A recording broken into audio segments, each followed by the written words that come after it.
At the beach with my children, a strange text message appeared on my phone. It said, "Leave quietly, don't tell your children." I obeyed. What I discovered was their horrifying plan to have me declared mentally incompetent and steal my entire fortune. But they had no idea that their plan had a fatal flaw. They had no idea the police were already on their way.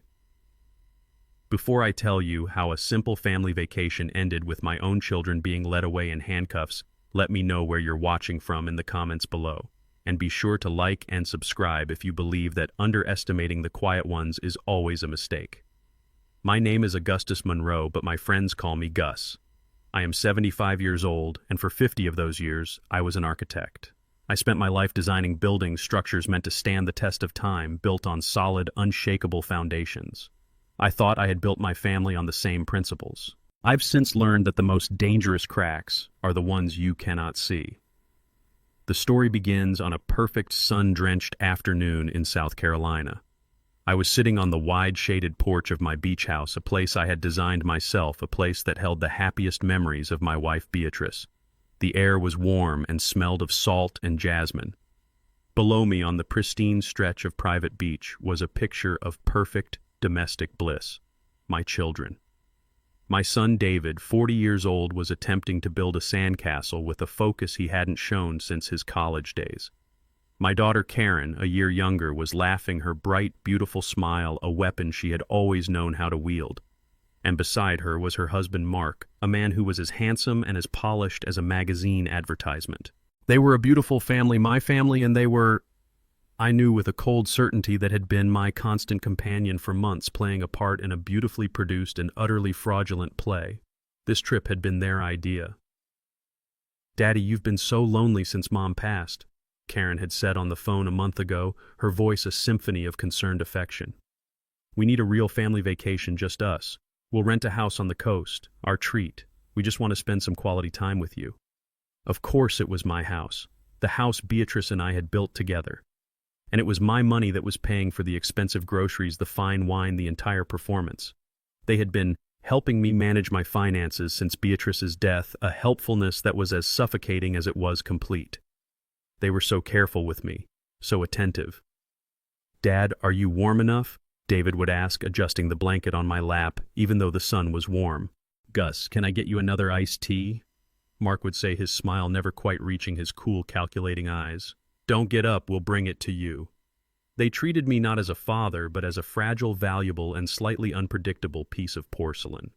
They spoke to me with a loud, slow, and careful deliberation, the kind one uses for a child or for a man they have already decided is losing his mind. I watched as Mark walked over to Karen and put his arm around her, whispering something in her ear that made her laugh again. He was the most charming man I had ever met. He had charmed my daughter, he had charmed my son, and after Beatrice was gone, he had for a time even charmed me. He was their wealth manager, a man who had taken my complex portfolio, the result of a lifetime of hard work, and had simplified it, consolidated it, made it easier for me to understand. He had given me a simple glossy binder with colorful charts that always went up, and he had told me not to worry about a thing. For a while in the fog of my grief, I had obeyed. I had not worried. That was my greatest mistake. I knew they were watching me now, even as they played on the sand. They would glance up at the porch every few minutes, their smiles bright and reassuring, checking to make sure the old man was still there, still docile, still unaware. They had no idea that the man sitting in the rocking chair, the quiet, frail patriarch, was not the man they thought he was. They had no idea that I knew. And they had no idea that I was not the one being watched. They were. Every smile, every whisper, every solicitous question was an act in a play. But the audience was not just me. The audience was a team of federal investigators, and the play was about to reach its final catastrophic act. I sat there on the porch, a quiet, stationary object in a world of gentle, moving beauty. The sun was warm on my face. The gentle, rhythmic shushing of the waves on the shore was a sound that had brought me peace for 40 years. It was a perfect afternoon, and it was all a lie. I was not at peace. I was at war, and I was waiting for the signal to begin the final battle.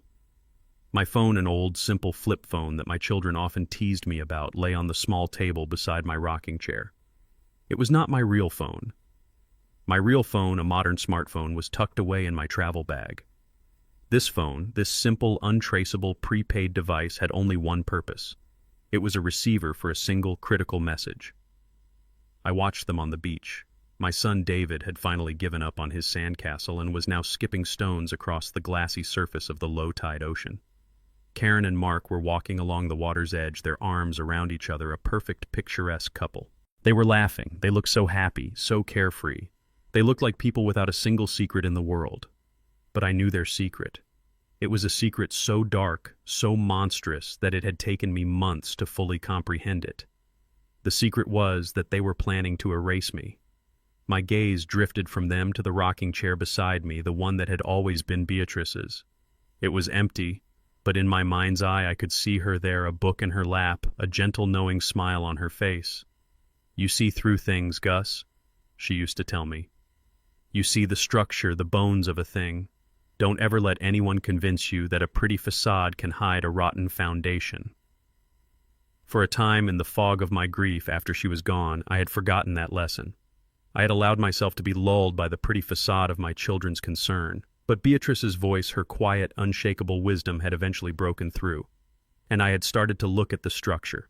And what I had found was a foundation so rotten, so eaten through with the termites of greed and betrayal that the only option left was a controlled demolition. My phone vibrated. The sound was a soft, almost imperceptible buzz on the wooden tabletop, but to me it was as loud as a cannon shot. My heart, which had been a slow, steady beat, gave a single hard thud against my ribs. The signal. It had come. I did not react. I did not snatch the phone up. I was an actor on a stage, and my audience, even from 100 yards away, was watching. I let the phone vibrate for another long second. Then with a slow, deliberate movement, I reached for it. I picked it up with the slightly clumsy, fumbling gesture of an old man whose fingers are not as nimble as they once were. I squinted at the small screen as if I were having trouble reading it. The message was from a number I did not recognize, but a number I knew by heart. It was the number of the identical prepaid phone I had given to my housekeeper, Maria, 3 months ago. The message was just 3 short, simple sentences. The sentences we had so carefully rehearsed. "Leave quietly. Don't tell your children. Go to the coffee shop at the end of the road. It's happening now." It's happening now. The final phase of their plan was in motion. The plan to have me declared mentally incompetent, to seize control of my assets, to erase me from my own life. They had made their move, and in doing so, they had just unknowingly stepped directly into the center of mine. I folded the phone shut and placed it back on the table. The father in me felt a wave of profound, soul-crushing sadness. This was the final, irrevocable moment. The moment the last thin thread connecting me to the children I had raised was about to be severed. But the architect, the man who had spent the last 3 months meticulously designing this very moment, knew there was no time for sentiment. There was only the plan. I stood up slowly, my joints creaking in a performance of elderly frailty. I looked down at the beach. Karen saw me stand up, and she raised a hand in a cheerful, questioning wave. I smiled back, a warm, gentle, and utterly false smile. I pointed towards the house and then made a gesture as if I were drinking a glass of water, a simple, universal sign that I was just going inside for a moment. She nodded, her smile bright and unsuspecting, and turned back to her husband. I walked to the sliding glass door that led from the porch into the living room. I did not look back. I slipped inside the cool, quiet house. I did not go to the kitchen to get a drink.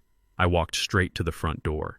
My car keys, along with a small, pre-packed travel bag, were already sitting on the entryway table exactly where I had placed them that morning. I picked them up.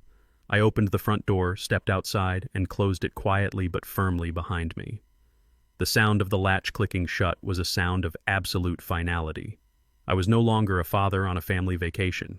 I was a general leaving the field to observe the opening salvos of a battle I had planned for months. They thought I was a frail, forgetful old man, a piece to be moved around their chessboard. They had no idea that I was the one who had designed the board, and I had just with a single quiet and invisible move taken their queen. I walked to my car, my steps no longer the slow shuffle of an old man, but the steady, purposeful stride of a man with a mission. The reckoning had begun. The phone in my hand felt unnaturally heavy, a small, dense weight of consequence. The message was clear. It's happening now.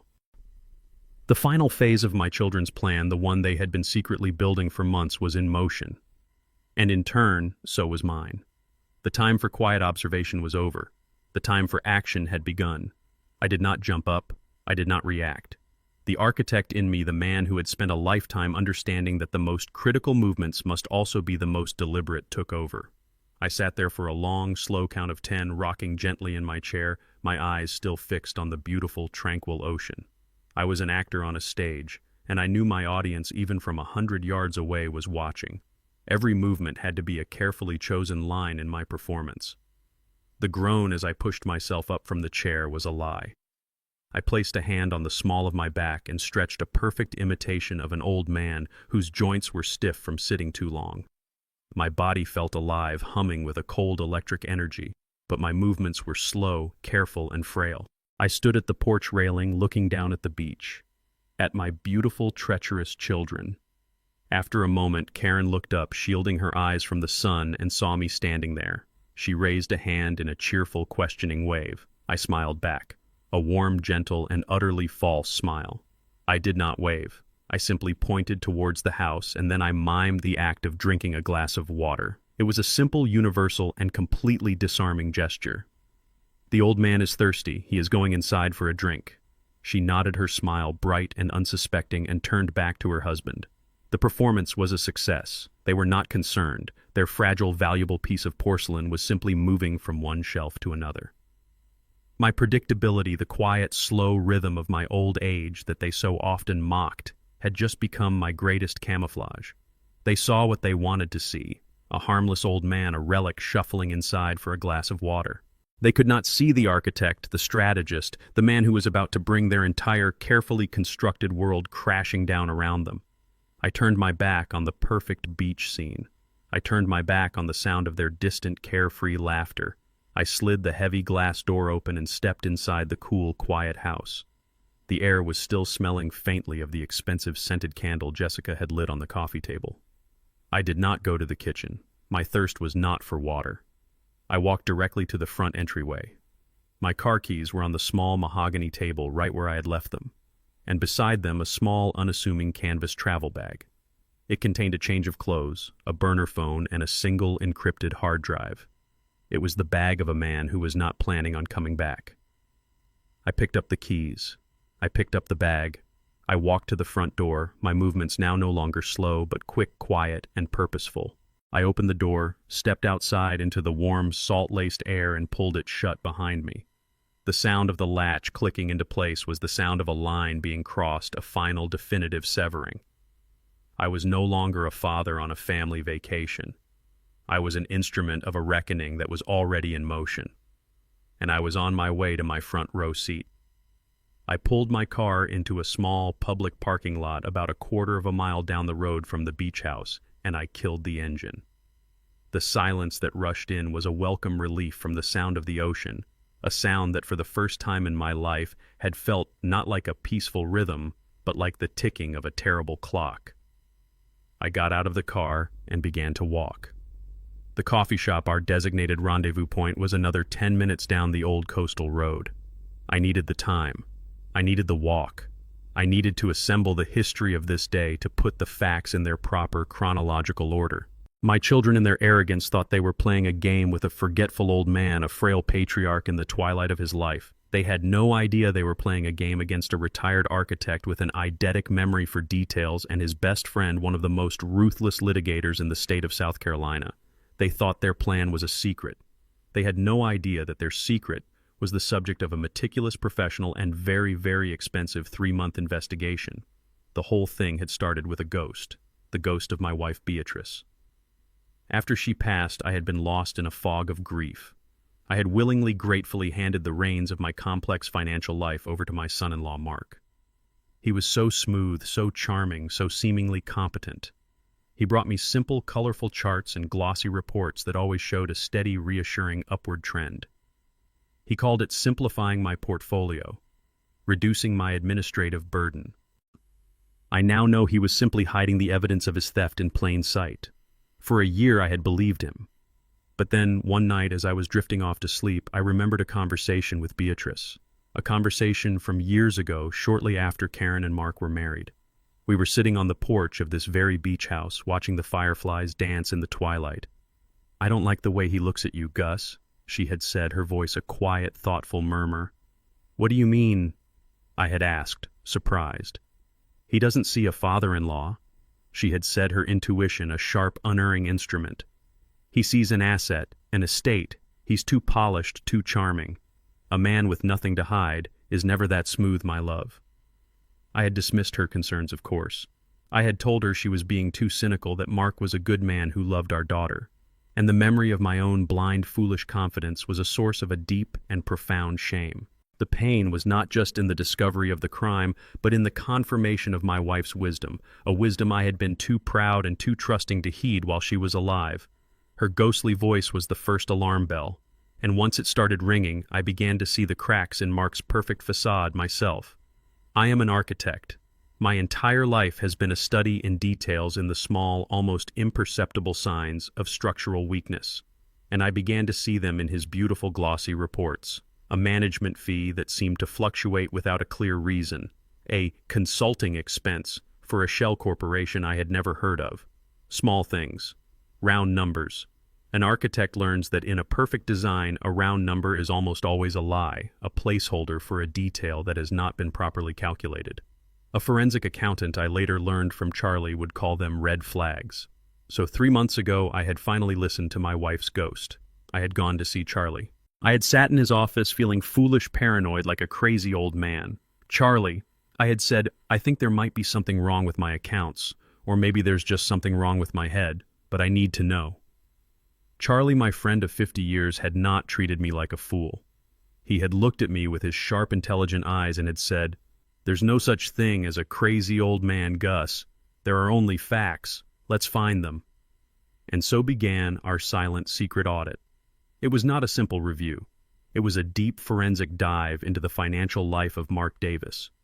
Charlie had hired the best forensic accountants in the state, a team of quiet, ruthless professionals who could follow a single stray dollar through the labyrinthine corridors of international banking. What they found was worse than I could have possibly imagined. Mark was not just skimming. He was systematically embezzling my fortune. He had used forged documents to take out loans against my properties. He had diverted dividend payments from my stock portfolio into his own offshore accounts. The total theft was approaching $750,000. But the most horrifying discovery was his endgame. Buried in the data, the accountants found a series of payments to a disgraced doctor known for providing false competency evaluations, and to a lawyer who specialized in elder law, specifically in challenging the legal competency of wealthy seniors. His plan was not just to steal from me. His plan was to have me declared mentally unfit to seize legal control of my entire estate and to liquidate it, leaving me to live out my final years in a state-run facility while he and my daughter sailed off into the sunset on my money. So when I had received that cryptic text message from Maria on the porch 10 minutes ago, it was not a shock. It was not a surprise. It was a signal. The final, sad, and necessary signal that the long, quiet, and meticulous preparation was over. It was the signal that my children and my son-in-law were at that very moment gathering with that corrupt doctor to sign the final papers to put the final nail in the coffin of my life. They thought it was their moment of triumph. They had no idea that I and Charlie and the full awesome power of the state's attorney's office were about to turn their triumph into a testimony. I reached the end of the road and saw the small, cheerful blue awning of the Sandpiper Cafe. And sitting at a quiet table on the outdoor patio, a laptop open in front of him, was my old friend Charlie. He looked up as I approached, his face grim, but with a look of unshakable resolve in his eyes. I sat down in the chair opposite him.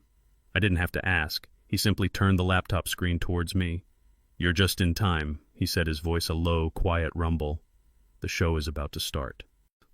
The walk to the coffee shop was less than half a mile, but it felt like a journey across a vast and desolate landscape. With every step I took away from the beach house, I felt the weight of the life I was leaving behind. The sound of my children's distant, carefree laughter, a sound that should have been a source of joy, was now a funeral dirge for a family that was already dead. As I walked, the salt spray cool on my face, A profound sadness settled over me. It was not the sharp, surprising pain of a new wound, of a sudden betrayal. That had happened months ago, in the sterile quiet of Charlie's office, when the first undeniable proof of Mark's theft had appeared on a spreadsheet, a cold, black-and-white confession of his crimes. No, this was a different kind of pain. This was the dull, aching grief of a final confirmation. The pain of seeing your worst fears, the fears you had fought and denied for so long, finally walk onto the stage, smile, and take a bow. I looked back at the beach house, a beautiful structure I had designed to be a haven for my family, a place of light and laughter. And now it was a trap, a stage for their final public disgrace. There was no joy in that. There was no triumph. There was only a deep and profound sense of failure. Not my failure as an architect, but my failure as a father. I had raised 2 children who could look at their own father, a man, in the twilight of his years, and see not a person to be loved and respected, but an asset to be liquidated.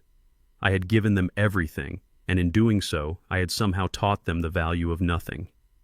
The father in me, the man who was weeping for his lost children, the man who was mourning the death of a love he had thought was unconditional, was a ghost on that lonely road.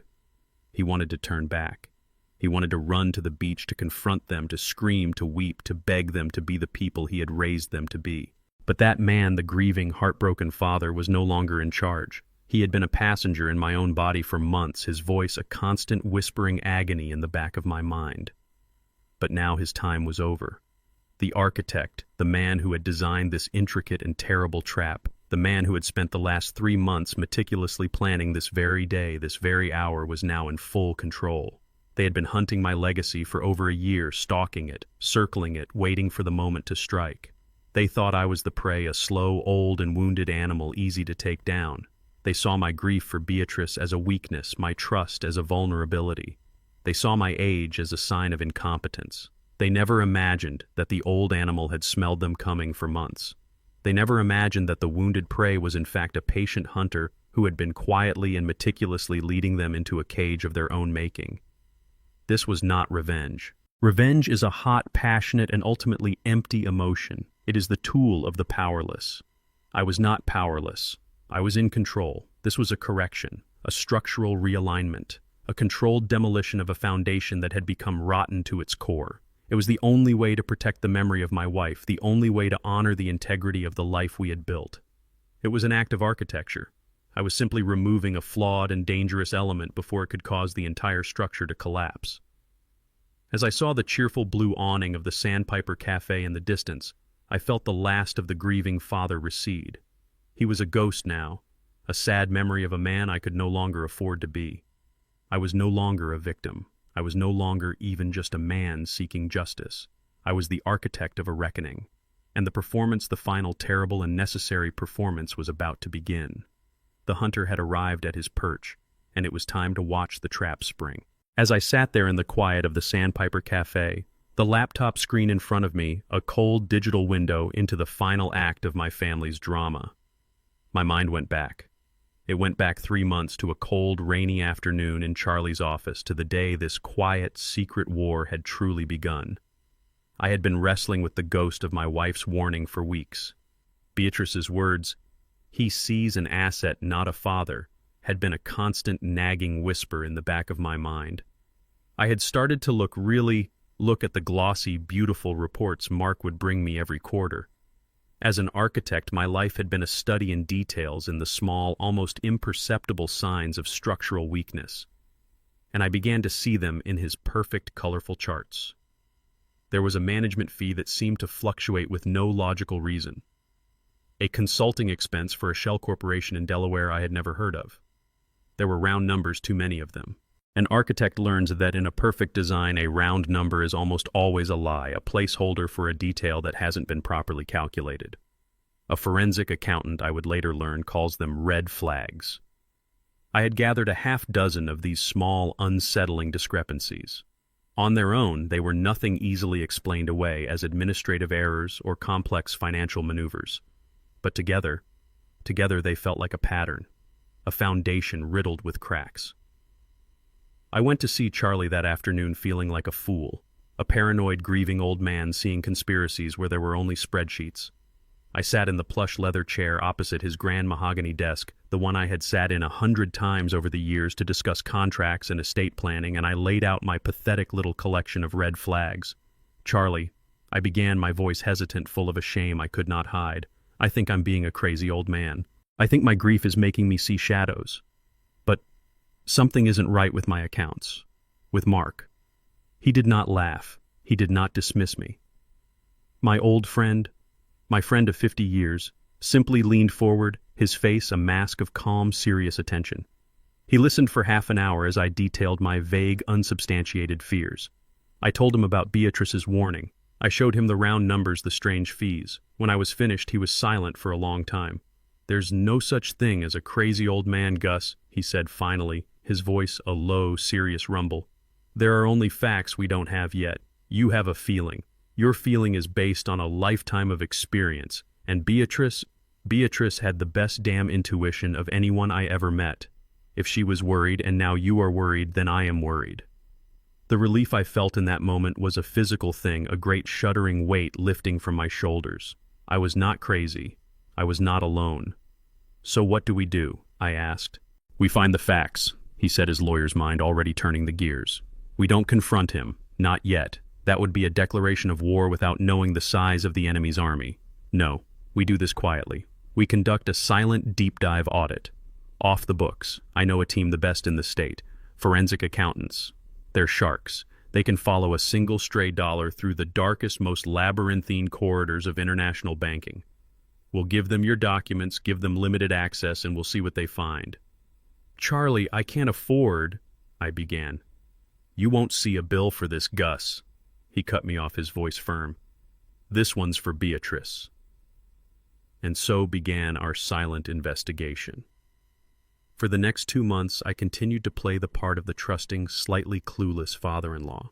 I would have dinner with my children, listen to Mark's confident, glowing reports about the health of my portfolio, and I would smile and nod all the while, knowing that a team of silent, invisible sharks was circling, sniffing for blood in the water.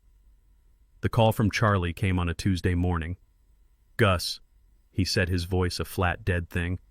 "They found it. You need to come to my office. Now." I walked into his office, and the atmosphere was different. The friendly professional calm was gone, replaced by a cold, hard fury. On his conference table, a thick-bound report was open. Charlie was standing by the window, his back to me. "They found more than we thought," he said without turning around. "It's not just skimming, Gus. It's a full-scale, systematic embezzlement." I walked to the table and looked down at the report. The pages were a blur of numbers of flowcharts that showed my money moving through a dizzying series of shell corporations and offshore accounts. It was a beautiful, complex, and utterly criminal piece of financial architecture. "He's been doing it for over a year," Charlie explained, his voice a low growl. "He started small just after Beatrice passed. He was testing the waters. When you didn't notice, he got bolder. He used your grief as a cover. He forged your signature on documents that gave him power of attorney over certain assets. He took out loans against your properties, using the funds to play the market, losing most of it and pocketing the rest. The total theft as of this morning is approaching $750,000. I sank into a chair, the number a physical blow. But the worst was yet to come. "And that's not his endgame," Charlie said, finally turning from the window. The look on his face was one I had never seen before. It was a look of pure, cold hatred. "The accountants found a series of regular monthly payments to a lawyer who specializes in elder law, specifically in challenging the legal competency of wealthy seniors, and to a doctor, a man who lost his medical license a decade ago for providing false testimony in a malpractice suit." The room seemed to tilt. The blood drained from my face. "He's not just trying to steal your money, Gus," Charlie said, his voice a terrible, quiet whisper. "He's building a case. A fraudulent case to have you declared mentally incompetent. He's planning to take everything, to get a court to give him legal control of your entire estate, your entire life. And then he plans to liquidate it all, leaving you to live out your final years in a state-run facility, a man with no name, no history, and no fortune." And in that moment, in the cold quiet of Charlie's office, the full monstrous scope of their betrayal was finally revealed.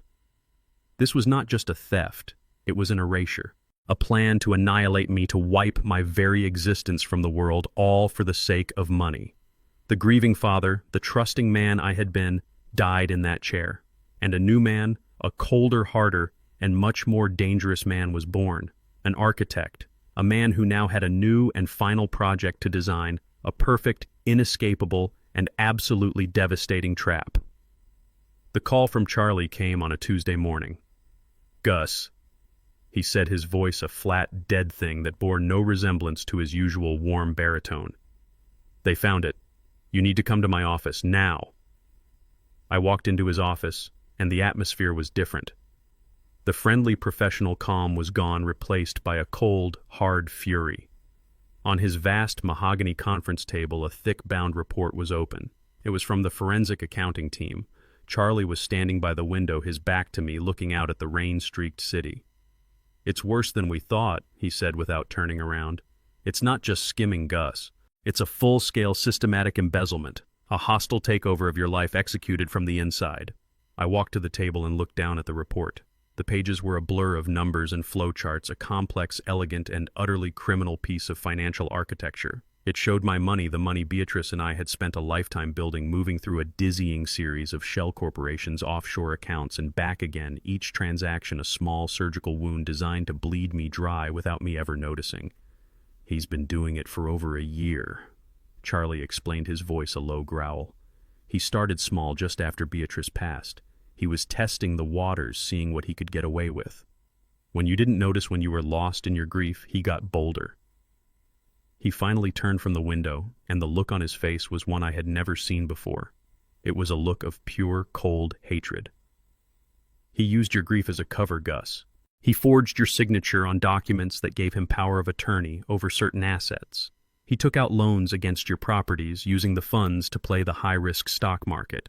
He lost most of it, pocketed the rest. The total theft as of this morning is approaching $750,000. I sank into one of the heavy leather chairs, the number a physical blow. $750,000. It was a sum so vast it was almost abstract. But the concrete reality of it was that it was my future, my security, the legacy I had planned to leave, all of it siphoned away quietly, secretly by the man I had welcomed into my family. But the worst was yet to come. The true monstrous heart of his plan was still buried in the data. "And that's not his endgame," Charlie said, his voice dropping to a terrible, quiet whisper. He walked over to the report and flipped to the last page, a simple spreadsheet of monthly payments. "The accountants couldn't figure out these payments at first. A regular monthly retainer, $10,000 a month for the last 6 months, paid not from your accounts, but from one of his own offshore shell corporations." He pointed to 2 names on the spreadsheet. "So I did some digging," he said. "The first is a lawyer, a man who specializes in a particularly nasty corner of elder law. His expertise is in challenging the legal competency of wealthy seniors on behalf of their concerned family members." The room seemed to tilt. The blood drained from my face. "And the second name," Charlie continued, his voice now a final, damning verdict, "is a doctor, a psychiatrist, a man who lost his medical license a decade ago for providing false perjured testimony in a series of high-profile malpractice suits. His specialty was providing expert evaluations of mental incompetence for a price. The pieces of the puzzle, the vague anxieties, the strange, overly solicitous behavior of my children, their insistence that I was forgetful, that I needed their help, it all clicked into place with a horrifying, sickening finality. "He's not just trying to steal your money, Gus," Charlie said, his voice now full of a quiet, terrible rage. "He's building a case, a fraudulent but legally plausible case to have you declared mentally incompetent. He's been creating a paper trail for months, a trail of his own design that shows you making erratic financial decisions he has been making for you with your own forged signature. And these 2 men, the corrupt lawyer and the disgraced doctor, they are his expert witnesses." The full monstrous scope of their betrayal was finally revealed. This was not just a theft. It was an erasure, a plan to annihilate me. They were not just trying to steal my past. They were trying to steal my future. They were planning to stand up in a courtroom with my own children at their side and argue that I was no longer a man, that I was a collection of symptoms, a problem to be managed. They were going to use the law itself as their final weapon to have a judge give them legal control of my entire estate, my entire life. "His endgame," Charlie finished, his voice a whisper, "is to have you committed to a state-run facility a man with no name, no history, and no fortune, while they liquidate everything you have ever built and sail off into the sunset. It's the perfect crime, a quiet, legal, and utterly monstrous act of patricide. And in that moment, in the cold quiet of Charlie's office, the grieving father, the trusting man I had been, died. He died a quiet, painful death, and in his place a new man, a colder, harder, and much more dangerous man was born. He was not a father, he was not a victim, he was an architect, a man who now had a new and final project to design. A perfect, inescapable, and absolutely devastating trap. "He wants to build a case," I said, my voice no longer my own. It was a voice of cold, hard steel. "He wants to present evidence to a judge." "Yes," Charlie said. "Then we will give him all the evidence he needs," I said. "We will help him build his case. And when he is standing in the middle of his beautiful, perfect structure, so proud of what he has created, I will personally, with my own 2 hands, pull out the cornerstone and bring the whole damn thing down on top of his head." The hunt had begun. The knowledge of their betrayal was a cold, heavy stone in the center of my life. Charlie and I had the facts. We had the irrefutable black and white proof of a crime so monstrous it was almost abstract. We had a plan, a grand strategic design for a reckoning. But an architect knows that even the most brilliant blueprint is useless without reliable information from the ground. We could see the enemy's battle plans, but we were blind. We didn't know their timeline. We didn't know when they planned to execute their final terrible move. I needed an ally. Not a lawyer, not an accountant, but someone on the inside. Someone who was so much a part of the background, so much a piece of the furniture of their lives that they would never, ever suspect her. I needed eyes and ears in my own home. I needed Maria. The thought of involving her was a source of profound guilt. Maria had been our housekeeper for 30 years. She was not an employee, she was family. She had come to us as a young woman, a recent immigrant from Colombia, and she had become a quiet, steady, and indispensable part of our lives. She had helped raise my children. She had held my wife's hand during the final terrible months of her illness. She was a woman of quiet, deep, and unshakable integrity. To ask her to participate in this ugly, dangerous family war felt like a violation, a betrayal of the trust and the peace she deserved. But I had no other choice. I drove back to the beach house a week after my meeting with Charlie. I told my children I was coming to pick up some of Beatrice's old gardening books. The lie was easy plausible. I arrived in the middle of the day. As I had hoped, they were not there. They were out at one of their luncheons, their charity meetings, their performances. Only Maria was there, moving quietly through the large, silent rooms, a small, solitary figure of order in a house that was built on a foundation of chaos. She greeted me with her usual warm, respectful smile, but her eyes, I noticed, were full of a deep and quiet sadness. She had seen it all, the quiet, dismissive way they spoke to me, the casual, unthinking cruelty. She knew perhaps better than anyone the true nature of the people my children had become. I asked her to sit with me on the back porch, the place where I had received the final confirming text message. For a long time we just sat in silence, looking out at the ocean. "Maria," I began, my voice quiet, heavy. "I am in a difficult situation, and I find myself in the terrible position of having to ask for your help." She did not look surprised. She simply turned her kind, intelligent eyes on me and said, "I know, Mr. Gus. I have been waiting for you to ask." Her words were a quiet, stunning confirmation of her loyalty and her perception. "You know?" I asked, my voice a whisper.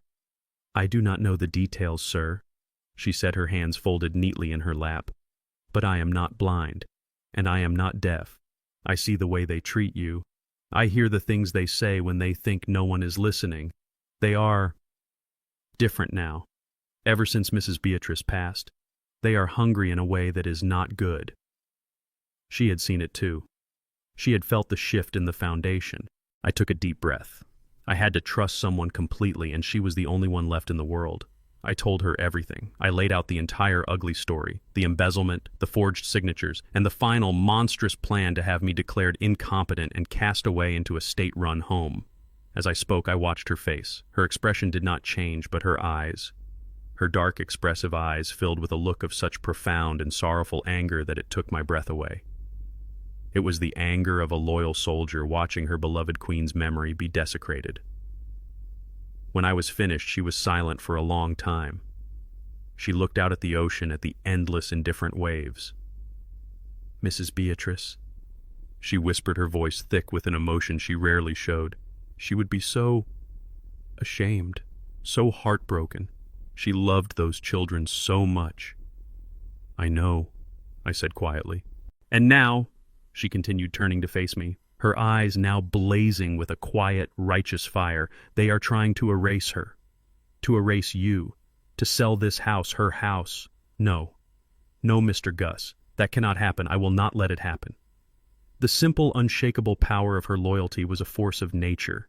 In that moment, she was not my housekeeper. She was my ally, my partner, my comrade in arms. "They think I am just the help," she said, a new hard edge to her voice. "The old woman who dusts the furniture and doesn't understand English very well. They speak in front of me as if I am not even there. They have no idea that I understand every single word." "Maria," I said, my voice full of a caution I did not feel. "This could be dangerous. If they find out you are helping me—" She cut me off with a small, dismissive wave of her hand. "I am 60 years old, Mr. Gus. I am not afraid of those two spoiled children. I am afraid of a world where people like them are allowed to win. I am afraid of a world where the memory of a good woman like Mrs. Beatrice can be sold for a profit. So you will tell me what you need me to do, and I will do it. For her." And so we made our plan, a plan of quiet, invisible resistance. Maria would become my eyes and ears inside the enemy camp. She would listen. She would watch. She would pay attention to the small details, the strange visitors, the hushed phone calls, the documents left carelessly on a desk. And most importantly, she would wait for the signal that their final move was imminent. "They are planning to do it here," I told her, gesturing to the beautiful sun-drenched house. "This family vacation. This is not a vacation. It is a staging ground. They will bring the doctor, the lawyer here to this house to finalize their plan, to sign the final papers." I reached into my bag and pulled out the two identical prepaid flip phones. I handed one to her. "This phone has only one number in it, mine," I explained. "And my phone has only one number, yours. They are untraceable. The moment you know they are making their final move, the moment the doctor arrives, the moment the final papers are on the table, you will find a quiet moment and you will send me the message." We rehearsed it like two spies planning a covert operation. "Leave quietly. Don't tell your children. Go to the coffee shop at the end of the road. It's happening now." She held the small cheap phone in her hand as if it were a sacred object. "And what will you do then, Mr. Gus?" she asked. "Then," I said, "I will make a phone call of my own. A phone call that will ensure that when they sign those papers, they will be signing not just my commitment papers, but their own arrest warrants." We sat there for another moment, two unlikely allies, a retired architect and a quiet housekeeper, bound together by a shared loyalty to a woman who was gone and by a shared commitment to a justice that was yet to come. "They underestimate you, Maria," I said. A small, sad, and incredibly powerful smile touched her lips. "Yes," she said. "They do. That will be their final and most expensive mistake." My trust in Maria was absolute. It was a foundation that had been built over 30 years of quiet loyalty and mutual respect. After my meeting with Charlie, after the full monstrous scope of my children's betrayal had been revealed, I knew I could not fight this war alone. I needed an ally on the inside. I needed her. I remembered the day 2 months ago, a quiet Tuesday in the off-season, when I had put the final, most dangerous pieces of my plan into her hands. I had driven down to the beach house under the pretext of inspecting the roof for storm damage. It was a plausible lie, the kind of responsible, boring task an old man would set for himself. As I had hoped, my children were not there. It was just me and Maria who was there for her weekly deep clean of the empty house. She moved through the rooms with a quiet, efficient grace, a small, solitary figure of order in a house that I now knew was the intended stage for a great and terrible act of chaos. I waited until she was finished. I made us both a cup of tea, and I asked her to sit with me on the back porch, the same porch where I would one day receive her final, fateful message. "Maria," I began, my voice quiet, heavy with the weight of what I was about to ask. "I am in a difficult situation, a terrible situation, and I find myself in the position of having to ask for your help." She did not look surprised. She simply turned her kind, intelligent eyes on me and said, "I know, Mr. Gus. I have been waiting for you to ask." Her words were a quiet, stunning confirmation of her loyalty and of her perception. She had seen it all. The subtle shifts in my children's behavior, their casual cruelty, their dismissive, patronizing tone. She had been a silent, invisible witness to their slow moral decay. And so I told her everything. I laid out the entire ugly story, the embezzlement, the forged signatures, and the final monstrous plan to have me declared incompetent and cast away into a state-run home. As I spoke, I watched her face. Her expression did not change, but her eyes, her dark, expressive eyes, filled with a look of such profound and sorrowful anger that it took my breath away. It was the anger of a loyal soldier watching her beloved queen's memory be desecrated. "Mrs. Beatrice," she whispered when I was done, her voice thick with an emotion she rarely showed. "She would be so ashamed, so heartbroken. She loved those children so much." "I know," I said quietly. "And now," she continued, turning to face me, her eyes now blazing with a quiet, righteous fire, "they are trying to erase her, to erase you, to sell this house, her house. No, no, Mr. Gus, that cannot happen. I will not let it happen." The simple, unshakable power of her loyalty was a force of nature. In that moment, she was not my housekeeper. She was my partner, my comrade in arms. "They think I am just the help," she said, a new hard edge to her voice. "The old woman who dusts the furniture and doesn't understand English very well. They speak in front of me as if I am not even there. They have no idea that I understand every single word." I had my ally. Now it was time to build the trap. From my travel bag, I took out a small, unassuming cardboard box. Inside were 4 state-of-the-art high-definition security cameras. They were tiny, no bigger than a quarter, their lenses almost invisible. "An architect knows every secret of the house he designs," I told her. "Every hidden space, every electrical conduit. I am going to place these cameras today. I am going to give this house a new invisible nervous system, one that sees everything and hears everything." For the next 2 hours, I worked with the quiet, focused precision of my old profession. Maria stood watch, a silent, nervous guardian. I installed the first camera in the smoke detector in the center of the dining room, its lens perfectly positioned to have a clear, unobstructed view of the head of the table, the very spot where I knew they would one day sit to sign the final, damning papers. I installed the second in an outdoor light fixture on the back porch, giving us a view of the beach and anyone who might approach from the ocean side. The third went into a bookshelf in the living room, hidden in the spine of a thick, unread volume of classic literature. And the fourth, and most important one, was placed in a small decorative piece of driftwood on the entryway table, its tiny lens aimed directly at the front door to see who came and went. I wired them directly into the house's low-voltage electrical system. They were motion-activated, and they would stream encrypted high-definition footage to a secure cloud server, a server that only Charlie and I had the password to. The house was now under surveillance. My house. The thought was a violation, a desecration of a place I had built as a sanctuary, but it was a necessary violation. When the work was done, I sat down with Maria again. I took out the 2 identical prepaid flip phones. I handed one to her. "This phone has only one number in it, mine," I explained. "And my phone has only one number, yours. They are untraceable. The moment you know they are making their final move, the moment the corrupt doctor and the lawyer arrive, the moment the final papers are on the table, you will find a quiet moment. Go into the laundry room and you will send me the message we rehearsed."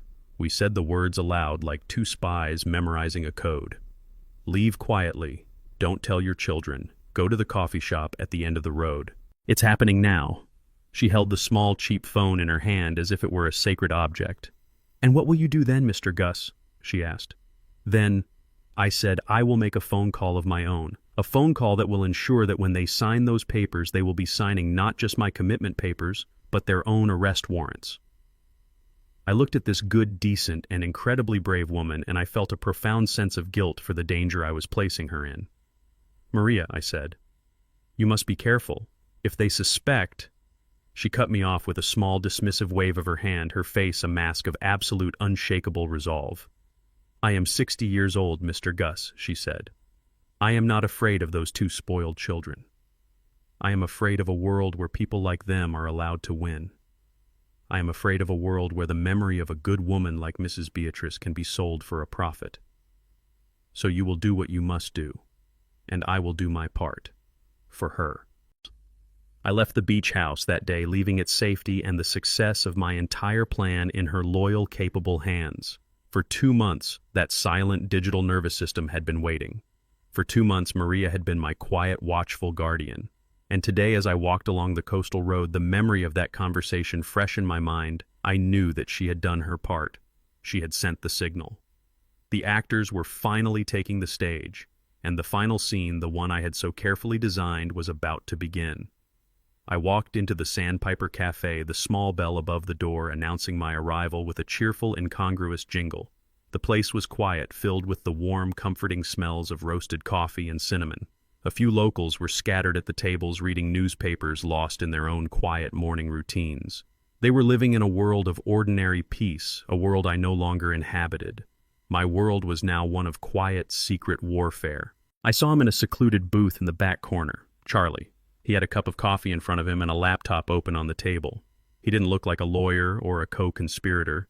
He looked like any other retiree catching up on his emails.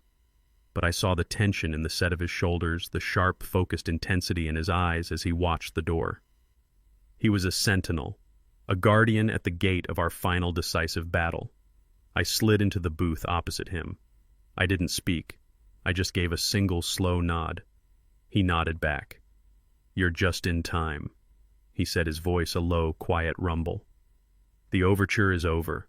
The curtain is about to rise on the main event." He turned the laptop so that I could see the screen. It was not an email he was looking at.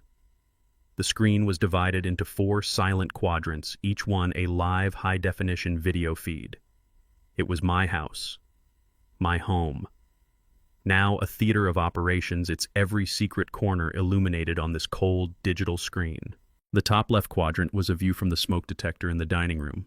It showed the long, beautiful dining table, the place where my family had shared so many happy meals, now the intended stage for their final act of betrayal. The top right was the view from the entryway, the camera hidden in the driftwood on the console table. The bottom left was the porch, the empty rocking chairs staring out at the calm, indifferent ocean, and the bottom right was a wide shot of the front of the house showing the quiet, empty street. "Everything is quiet now," Charlie murmured, his eyes scanning the 4 screens with a practiced professional vigilance. "They've been on the beach for the last 20 minutes, probably wondering where their thirsty old father has gotten to." As if on cue, we saw movement in the bottom left screen. The sliding glass door from the porch opened and my children came inside. First Karen, her face a mask of annoyance. Then David, looking confused and slightly worried. And finally Mark, his expression unreadable but with a new sharp tension in his posture. We watched 2 silent, invisible ghosts as they moved through the house. We could not hear them, but we could see their agitated conversation. Karen was gesturing wildly, pointing towards the porch, then towards the front door. She was angry. My unscheduled departure had disrupted their meticulous plan. David was trying to calm her down, but it was Mark who was in control. We saw him say something that made them both fall silent. He pulled out his phone, looked at it, and then said something else. He was the director getting his frantic amateur actors back on script. "They're getting nervous," I said, my voice a quiet whisper. "Good," Charlie replied, his eyes never leaving the screen. "Nervous people make mistakes, but their prize is too close. They won't back out now. Not when they're this close to the finish line." For the next half an hour, we watched them. We watched them pace. We watched Karen make a series of angry phone calls. We watched David stare out the window, a lost, pathetic figure in a story that was too big for him. And we watched Mark, cool and collected on the surface, but with a restless, predatory energy that was visible even on the silent screen. He was a shark, circling, waiting for his moment to strike. "He's the one we need to worry about," I said, my eyes on my son-in-law. "He's the only one who might be smart enough to realize something is wrong." "He's not smart, Gus," Charlie said, his voice full of a quiet contempt. "He's arrogant, and arrogance is a form of blindness. He is so convinced of his own brilliance, so certain of your weakness that he is incapable of imagining a world where he is not the one in control. He will not see the trap, because in his mind he is the only one who is clever enough to set one." We waited. The silence in the coffee shop, the quiet clinking of cups, the low murmur of conversation was a surreal soundtrack to the silent, high-stakes drama unfolding on the screen in front of us. Every minute that passed was a new eternity. I felt a strange sense of detachment, the feeling of a historian watching a battle from a high hill, knowing the outcome, but still held in the terrible, suspenseful grip of the moment. And then, in the bottom right quadrant, the camera showing the street, a new element appeared. A sleek black late-model sedan, the kind that doctors and lawyers drive, pulled silently into the driveway of my beach house. A man in a suit carrying a leather briefcase got out. "Showtime," Charlie whispered, his body tensing. We watched as the man walked to the front door. The camera in the entryway showed Mark opening the door before the man even had a chance to ring the bell. He was welcomed inside not as a stranger but as a long-awaited guest. This was him, the disgraced doctor, the paid-for expert witness who was here to sign the legal documents that would officially declare me a man who no longer had a mind of his own. On the screen, we watched the final act begin. Mark led the doctor into the dining room. Karen and David, their faces now a mixture of nervousness and a greedy, triumphant anticipation, joined them at the table. The doctor opened his briefcase and took out a thick stack of legal documents. This was the moment, the final, irrefutable act of their conspiracy. The moment they moved from planning a crime to actively committing one. They were all sitting at my table in my house, preparing to sign the papers that would steal my life. And they were doing it all on high-definition, encrypted, and legally admissible video. I looked at Charlie. He met my gaze, his eyes hard and cold as steel. The waiting was over. The trap was set. The bait was taken. And the prey was now officially in the cage. It was time to make the call. The laptop screen was divided into 4 silent black and white quadrants, each one a cold digital window into my life, my home. Now a theater of operations, its every secret corner illuminated on this sterile screen in a quiet coffee shop miles away. I saw the dining room, the long, beautiful table, now the intended stage for their final act of betrayal. I saw the entryway with the small table where a framed photo of Beatrice still sat. I saw the back porch, my empty rocking chair still gently moving in the ocean breeze. And I saw the quiet, empty street in front of the house. "Everything is quiet now," Charlie murmured, his eyes scanning the 4 screens with a practiced professional vigilance. "They've been on the beach for the last 20 minutes, probably wondering where their thirsty old father has gotten to. They won't have panicked yet, just annoyed." As if on cue, we saw movement in the bottom left screen, the one showing the porch. The sliding glass door opened and my children came inside one by one. First Karen, her face a mask of undisguised petulant annoyance. She was wiping sand from her feet with an angry, jerky motion. Then David, my son, looking confused and slightly worried, his usual state of being. And finally Mark, my son-in-law, the architect of this whole affair. His expression was unreadable, but there was a new, sharp tension in his posture. The easy, confident charm was gone, replaced by the focused energy of a man whose meticulous plan has just hit an unexpected snag. We watched 2 silent, invisible ghosts as they moved through the house. We could not hear them, but we could see their agitated conversation. The camera in the living room picked them up. Karen was gesturing wildly, pointing towards the porch, then towards the kitchen, then towards the front door. I knew what she was saying. "He's not here. Where could he be?" She was angry. My unscheduled departure had disrupted their meticulous timeline. David, my gentle, ineffectual son, was trying to calm her down, placing a hand on her arm, a gesture she angrily shook off. But it was Mark who was in control. We saw him say something that made them both fall silent. He held up his phone, showed it to them, and then said something else. He was the director getting his frantic amateur actors back on script. "They're getting nervous," I said, my voice a quiet whisper. The coffee in front of me was cold, untouched. "Good," Charlie replied, his eyes never leaving the screen. "Nervous people make mistakes, but their prize is too close. They won't back out now, not when they're this close to the finish line." We watched them for the next half an hour, a long, silent, and excruciating passage of time. The scene on the laptop was a strange, silent play of mounting frustration. We saw Karen begin to pace a caged animal in her own beach house. She would walk from the living room to the kitchen and back again, her movements sharp and angry. We saw David sink into an armchair, his head in his hands, a picture of helpless despair.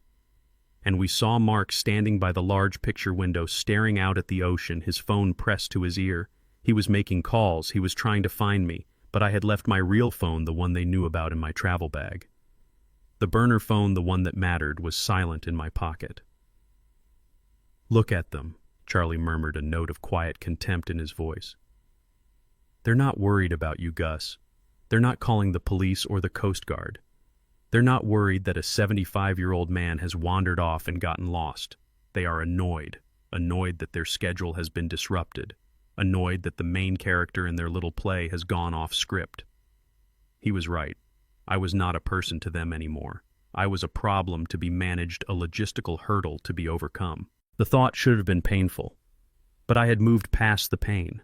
I was now in the cold, clear, and quiet realm of pure observation. I was a historian watching a predictable pattern of human behavior unfold. Greed, when it is the primary motivator, has no room for genuine human emotion. The waiting was the hardest part. The silence in the coffee shop, the quiet clinking of cups, the low murmur of conversation from the other tables was a surreal soundtrack to the silent, high-stakes drama unfolding on the screen in front of us. Every minute that passed was a new eternity. I felt a strange sense of detachment, the feeling of an architect watching a stress test on a building he had designed. I had built this trap. I had calculated the load-bearing capacity of their arrogance, the tensile strength of their greed. And now I was simply waiting to see if my calculations had been correct. And then in the bottom right quadrant, the camera showing the street, a new element appeared. A sleek, black, late-model sedan, the kind that doctors and lawyers drive, pulled silently into the driveway of my beach house. A man in a conservative dark suit carrying a leather briefcase got out of the car. "Showtime," Charlie whispered, his body tensing, leaning closer to the screen. We watched as the man walked to the front door. The camera in the entryway showed Mark opening the door before the man even had a chance to ring the bell. He was welcomed inside not as a stranger, but as a long-awaited and crucial guest.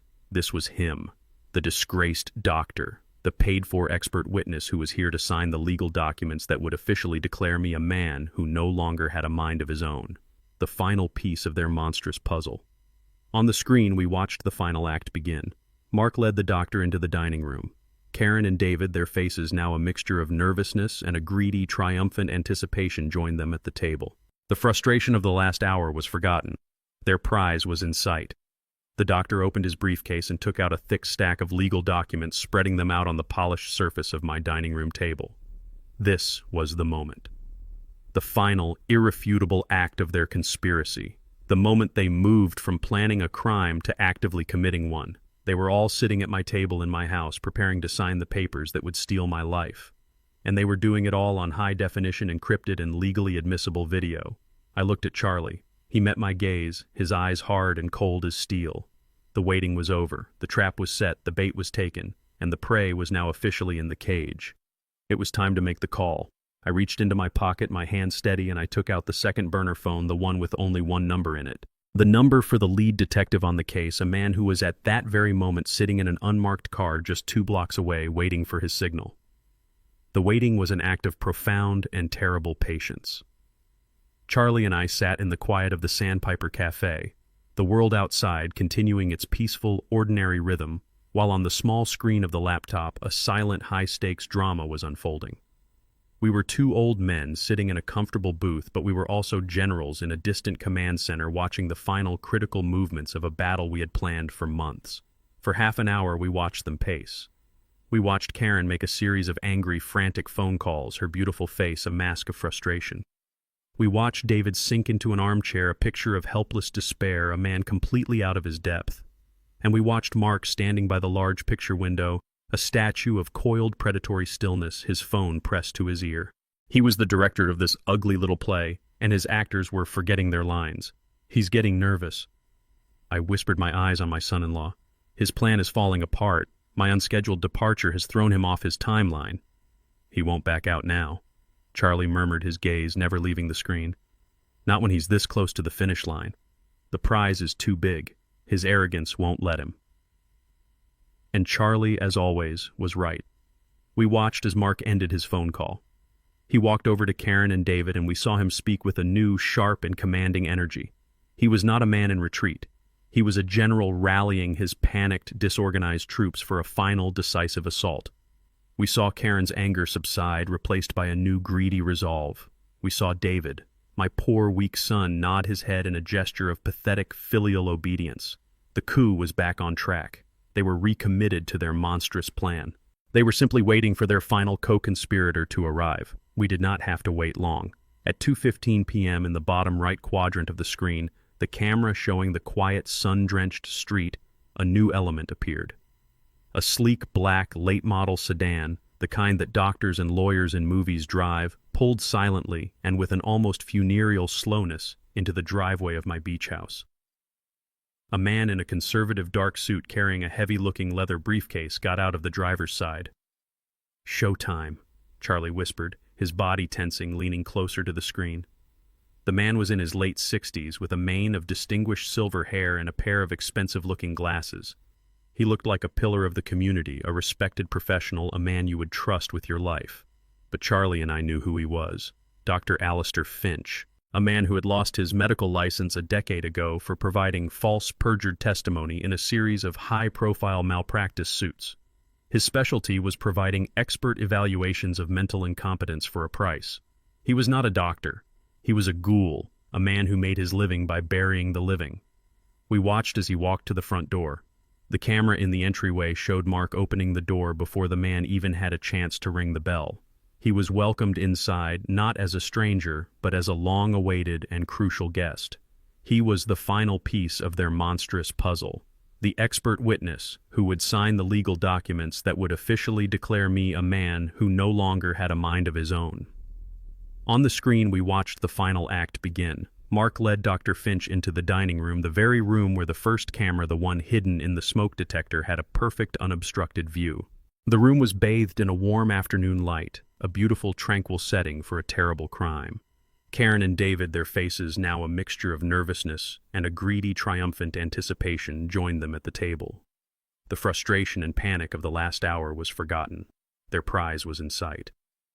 Dr. Finch placed his briefcase on the polished surface of my dining room table, the table where my family had shared so many happy meals, and he opened it with a soft, ominous click. He took out a thick stack of legal documents, their pages filled with the cold, unforgiving language of the law, and he spread them out like a deck of tarot cards, each one predicting a dark and terrible future. This was the moment, the final irrefutable act of their conspiracy. The moment they moved from planning a crime to actively committing one. They were all sitting at my table in my house preparing to sign the papers that would steal my life, that would erase my very existence. And they were doing it all on high-definition, encrypted, and legally admissible video. I looked at Charlie. He met my gaze, his eyes hard and cold as steel. The waiting was over. The trap was set, the bait was taken, and the prey was now officially, and with their own willing hands, signing their own death warrant. It was time to make the call. I reached into my pocket, my hand steady, and I took out the second burner phone, the one with only one number in it. The number for the lead detective on the case, a man who was at that very moment sitting in an unmarked car just 2 blocks away, waiting for his signal. The cavalry was about to arrive. The laptop screen was a portal into the heart of their betrayal. The camera hidden in the dining room smoke detector, a silent, all-seeing eye I had installed myself, gave us a perfect high-angle view of the scene. The room was bathed in a warm afternoon light, the sun streaming in from the large windows that overlooked the peaceful ocean. It was a beautiful, tranquil setting for a monstrous crime. They were all there, sitting around my dining room table, the table where my wife and I had hosted 100 happy family dinners. My son David sat slumped in his chair, a picture of weak, anxious compliance. My daughter Karen was perched on the edge of her seat, her body language a mixture of nervous energy and a greedy, triumphant anticipation. And my son-in-law Mark, the director of this ugly little play, sat with an air of cool, professional command. Opposite them was Dr. Alistair Finch, the disgraced doctor, his face a mask of bored clinical professionalism. This was just another job for him, another transaction. In the center of the table, spread out like a feast, was the thick stack of legal documents he had brought in his briefcase. We couldn't hear their conversation, but we didn't need to. We knew what was happening. This was the final act. "Look at them." Charlie whispered, his voice a low, angry growl. "They're so casual, like they're signing a mortgage on a new car, not stealing a man's life." We watched as Dr. Finch began to speak, gesturing to the papers, explaining the legal jargon. He was giving his performance the performance of a concerned, objective professional, recommending a course of action for a patient he had never met, a patient whose mind he was about to declare legally vacant. Mark was doing most of the talking for our side of the family. He would nod, ask a question, point to a line in the document. He was the picture of a responsible son-in-law carefully reviewing the details of his father-in-law's final arrangements. He was not a thief. He was a caretaker. It was a masterful performance of deceit. Karen was a coiled spring. She kept glancing from the papers to the doctor to her husband, her hands clasped tightly in her lap. Her prize was so close she could taste it.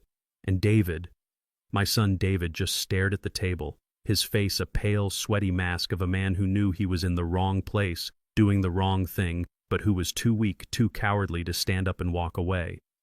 "He's the one that breaks my heart," I murmured, my eyes on my son. "The other two, they're predators. But he's just a follower, a sheep who has willingly followed a wolf off a cliff.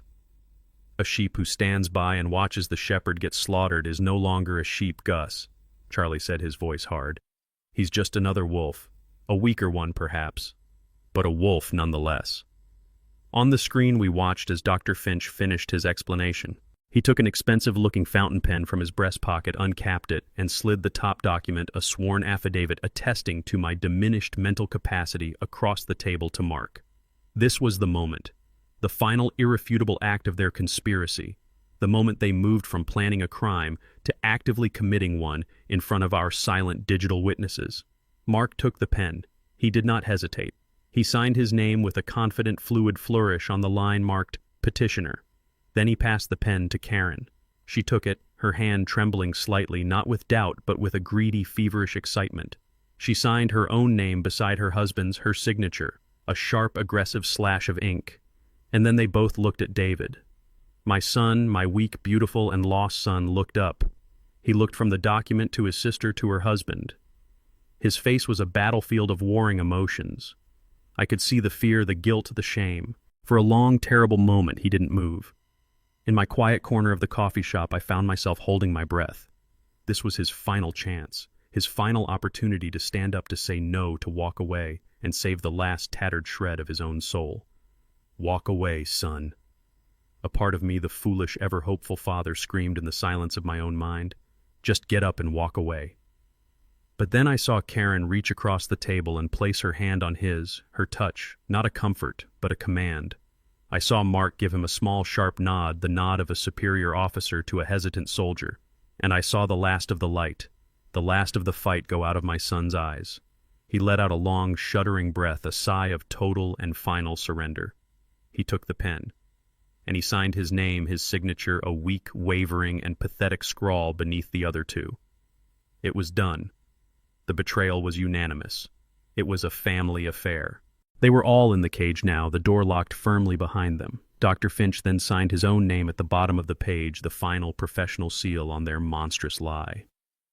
He began to gather the papers, to put them back in order to close the deal.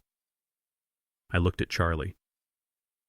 He met my gaze, his eyes as hard and as cold as steel.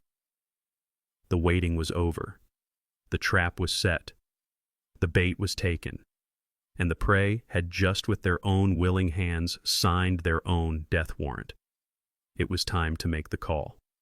I reached into my pocket, my hand steady, and I took out the second burner phone, the one with only one number in it. The number for the lead detective on the case, a man who was at that very moment sitting in an unmarked car just 2 blocks away waiting for his signal. The cavalry was about to arrive. The laptop screen was a portal into the heart of their betrayal. The camera hidden in the dining room smoke detector, a silent, all-seeing eye I had installed myself, gave us a perfect high-angle view of the scene. The room was bathed in a warm afternoon light, the sun streaming in from the large windows that overlooked the peaceful ocean. It was a beautiful, tranquil setting for a monstrous crime. They were all there, sitting around my dining room table, the table where my wife and I had hosted 100 happy family dinners. My son David sat slumped in his chair, a picture of weak, anxious compliance. My daughter Karen was perched on the edge of her seat, her body language a mixture of nervous energy and a greedy, triumphant anticipation. And my son-in-law Mark, the director of this ugly little play, sat with an air of cool professional command. Opposite them was Dr. Alistair Finch, the disgraced doctor, his face a mask of bored clinical professionalism.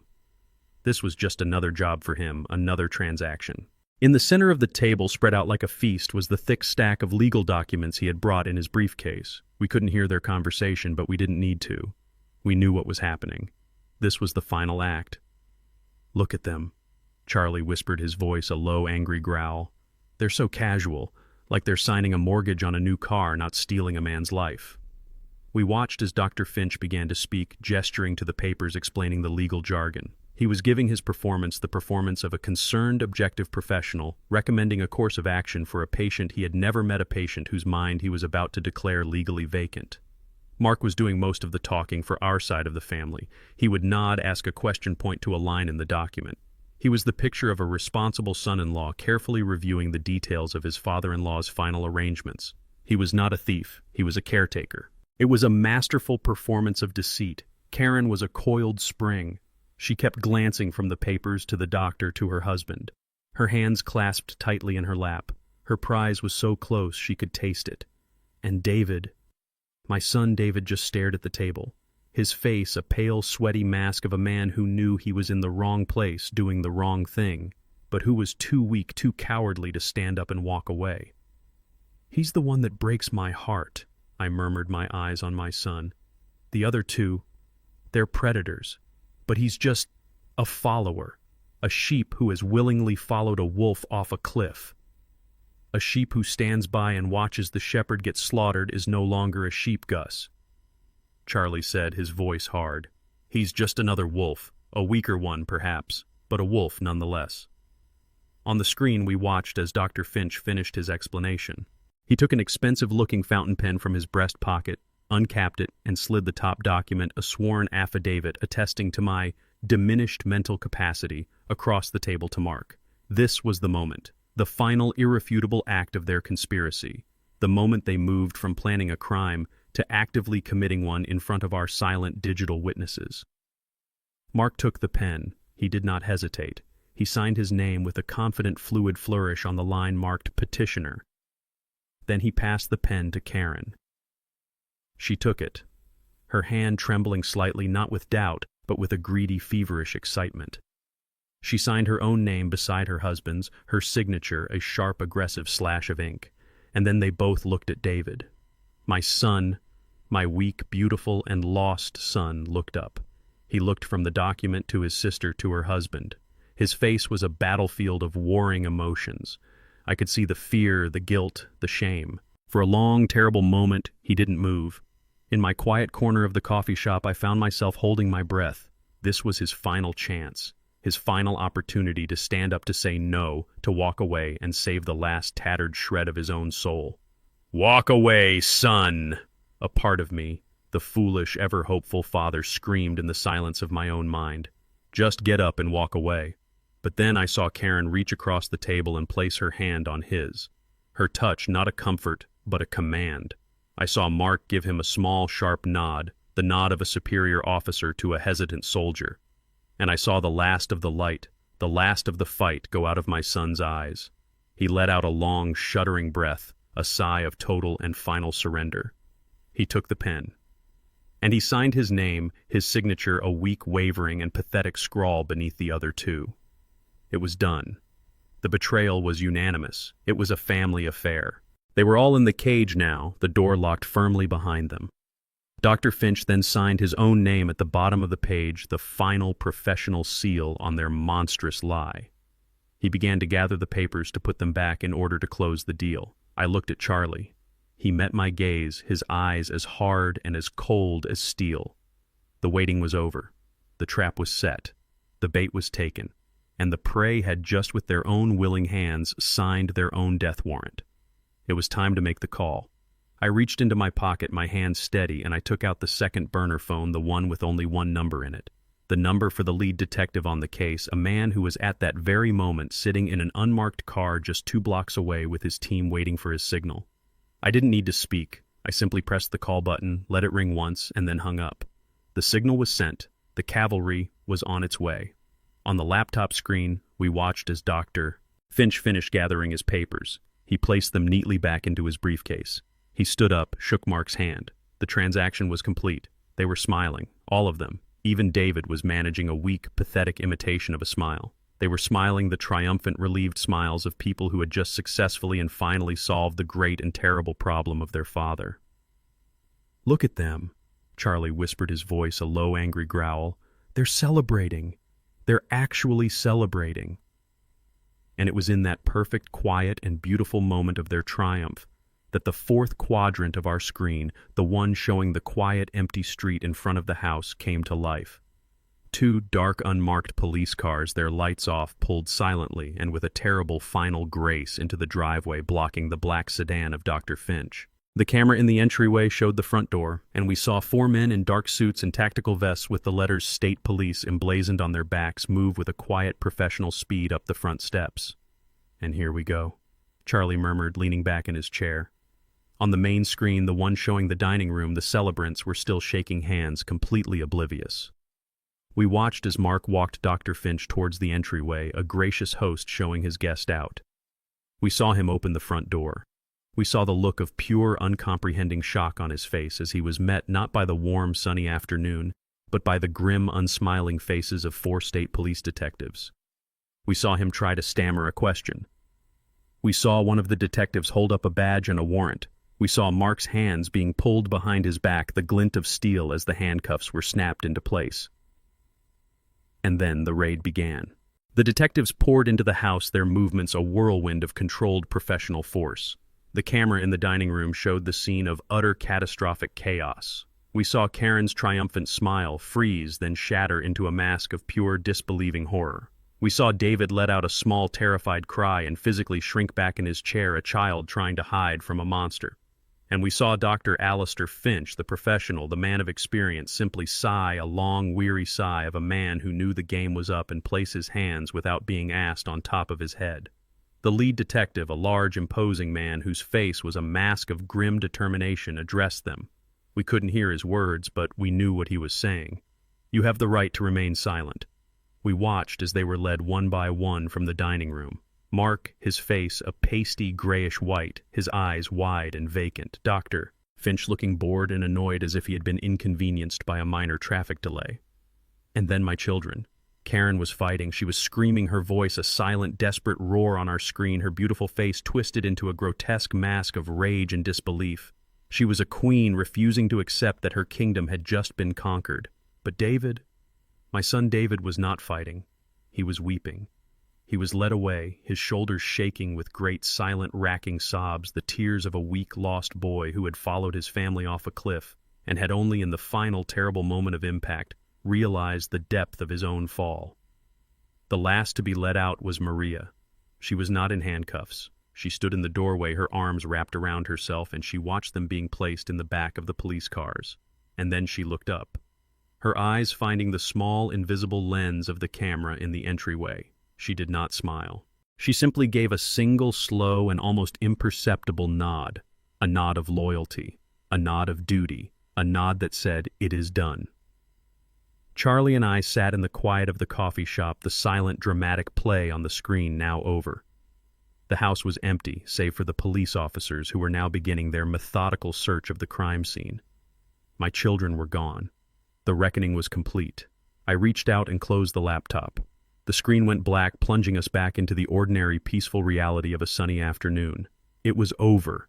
The architect had designed his final, most terrible structure, and it had held.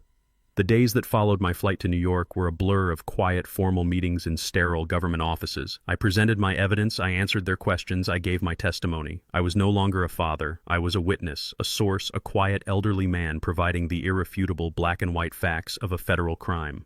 When it was done, I flew back not to the beach house, which was now a sealed crime scene, but to a quiet extended stay hotel in a part of Charleston I barely knew, and I waited. The news of their arrest when it finally broke was a distant, impersonal event, a headline on a local news website that Charlie sent to me without comment.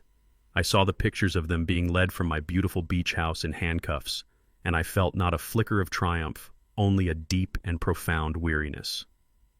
The war was over. And now came the long, slow, and ugly process of counting the dead. Charlie came to see me at the hotel a week later. He brought a bottle of expensive bourbon and 2 glasses. He looked tired, but his eyes held the grim satisfaction of a lawyer who has just seen a long and difficult case come to its inevitable conclusion. We sat on the small balcony of my hotel room, the warm, humid air of the low country, a strange contrast to the cold, hard facts we were about to discuss. "Well," he said, after pouring us both a generous measure of the bourbon, "the rats have started to eat each other." I was silent, waiting. I spent the last 2 days in a series of off-the-record meetings with the prosecutors. He began swirling the amber liquid in his glass. "They're building their case, and they have a star witness, the first one to flip, and he's singing like a canary." "Mark," I said. It was not a question. "Of course it was Mark," Charlie said with a dry, cynical laugh. "Men like him have no loyalty. They only have self-interest. The moment his lawyer saw the evidence, we had the video from the dining room, the forged documents, your testimony, he knew a trial was unwinnable. So he went for the only move he had left on the board. He offered them a bigger prize in exchange for a lighter sentence. He offered them my daughter." I said, my voice a flat, dead thing.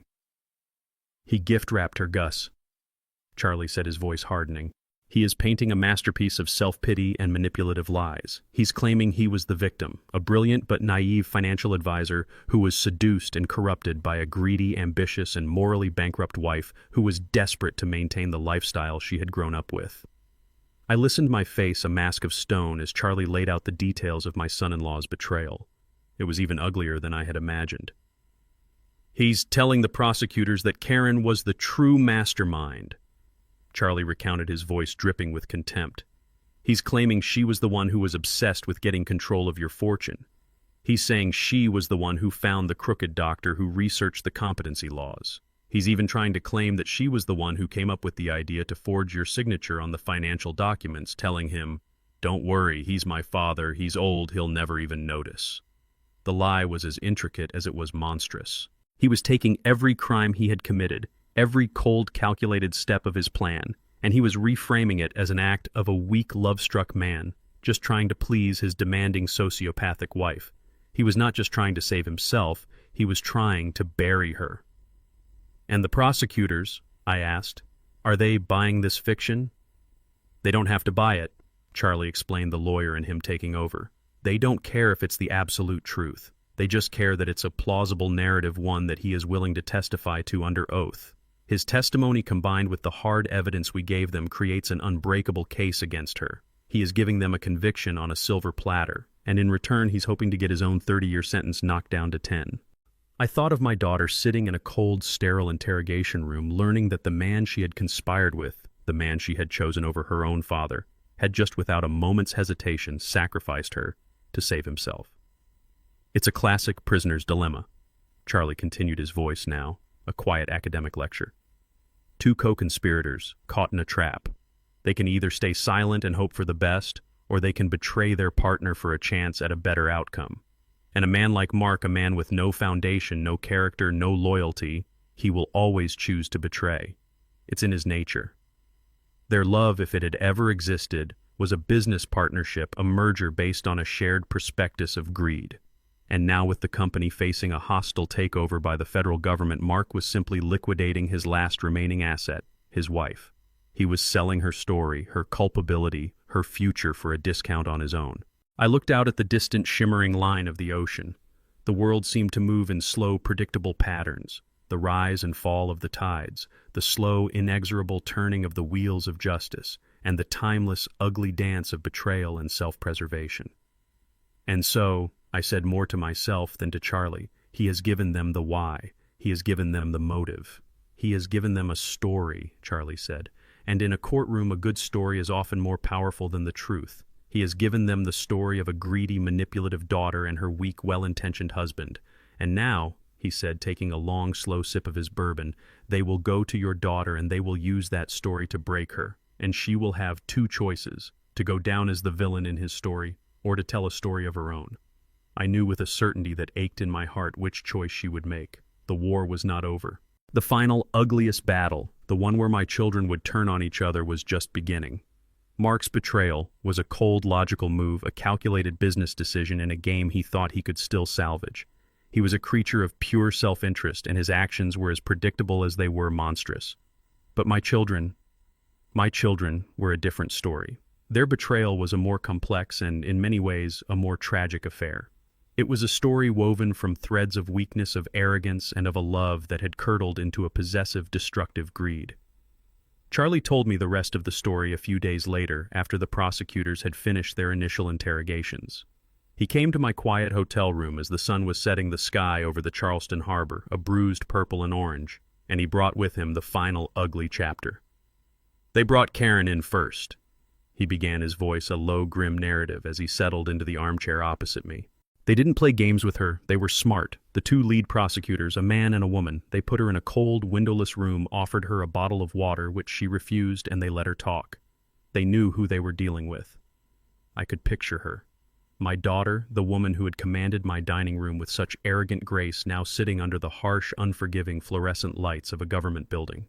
She would have been terrified deep down, but her pride, her unshakable belief in her own superiority would have been her shield. She would have seen it as just another performance, another negotiation to be won.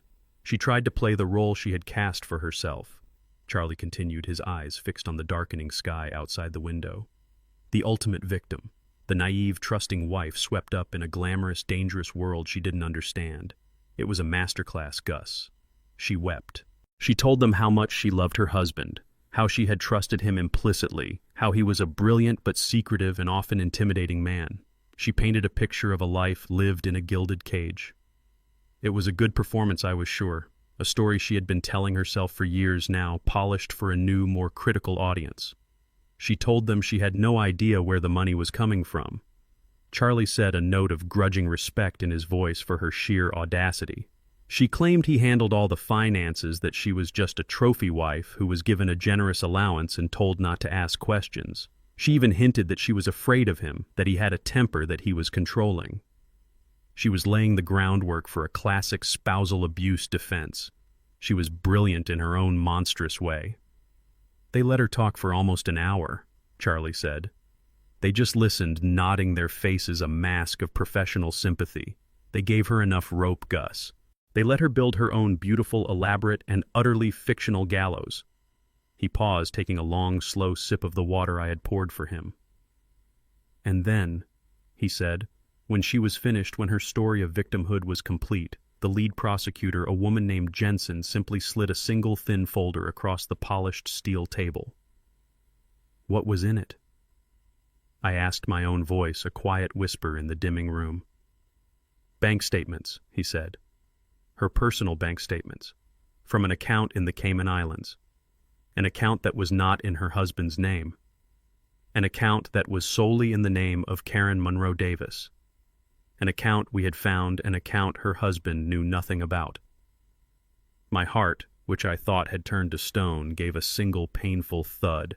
Her own secret account, a betrayal within a betrayal.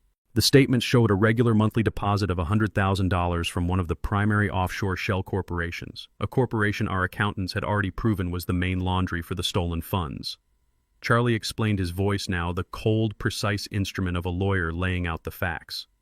She wasn't just enjoying the proceeds of the crime.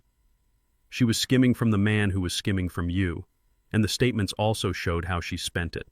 A $50,000 payment to a personal shopper at Saks Fifth Avenue in New York. A $20,000 payment to a luxury travel agent for a girl's trip to Paris. A $10,000 wire transfer to a wellness spa in Switzerland.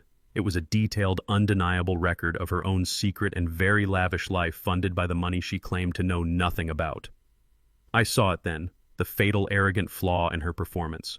She had believed her own lies so completely that she had forgotten about the one secret truth she had hidden even from her own co-conspirator. The prosecutor, Jensen, Charlie said, simply pointed to the statements and asked her a simple, quiet question. Mrs. Davis, if you were a trophy wife, kept in the dark with a simple household allowance, then what is this? And in that moment, Charlie continued leaning forward, his eyes now blazing with a cold legal fire. The entire performance collapsed. The elegant weeping victim disappeared, and the cornered vicious animal that had been hiding underneath came out.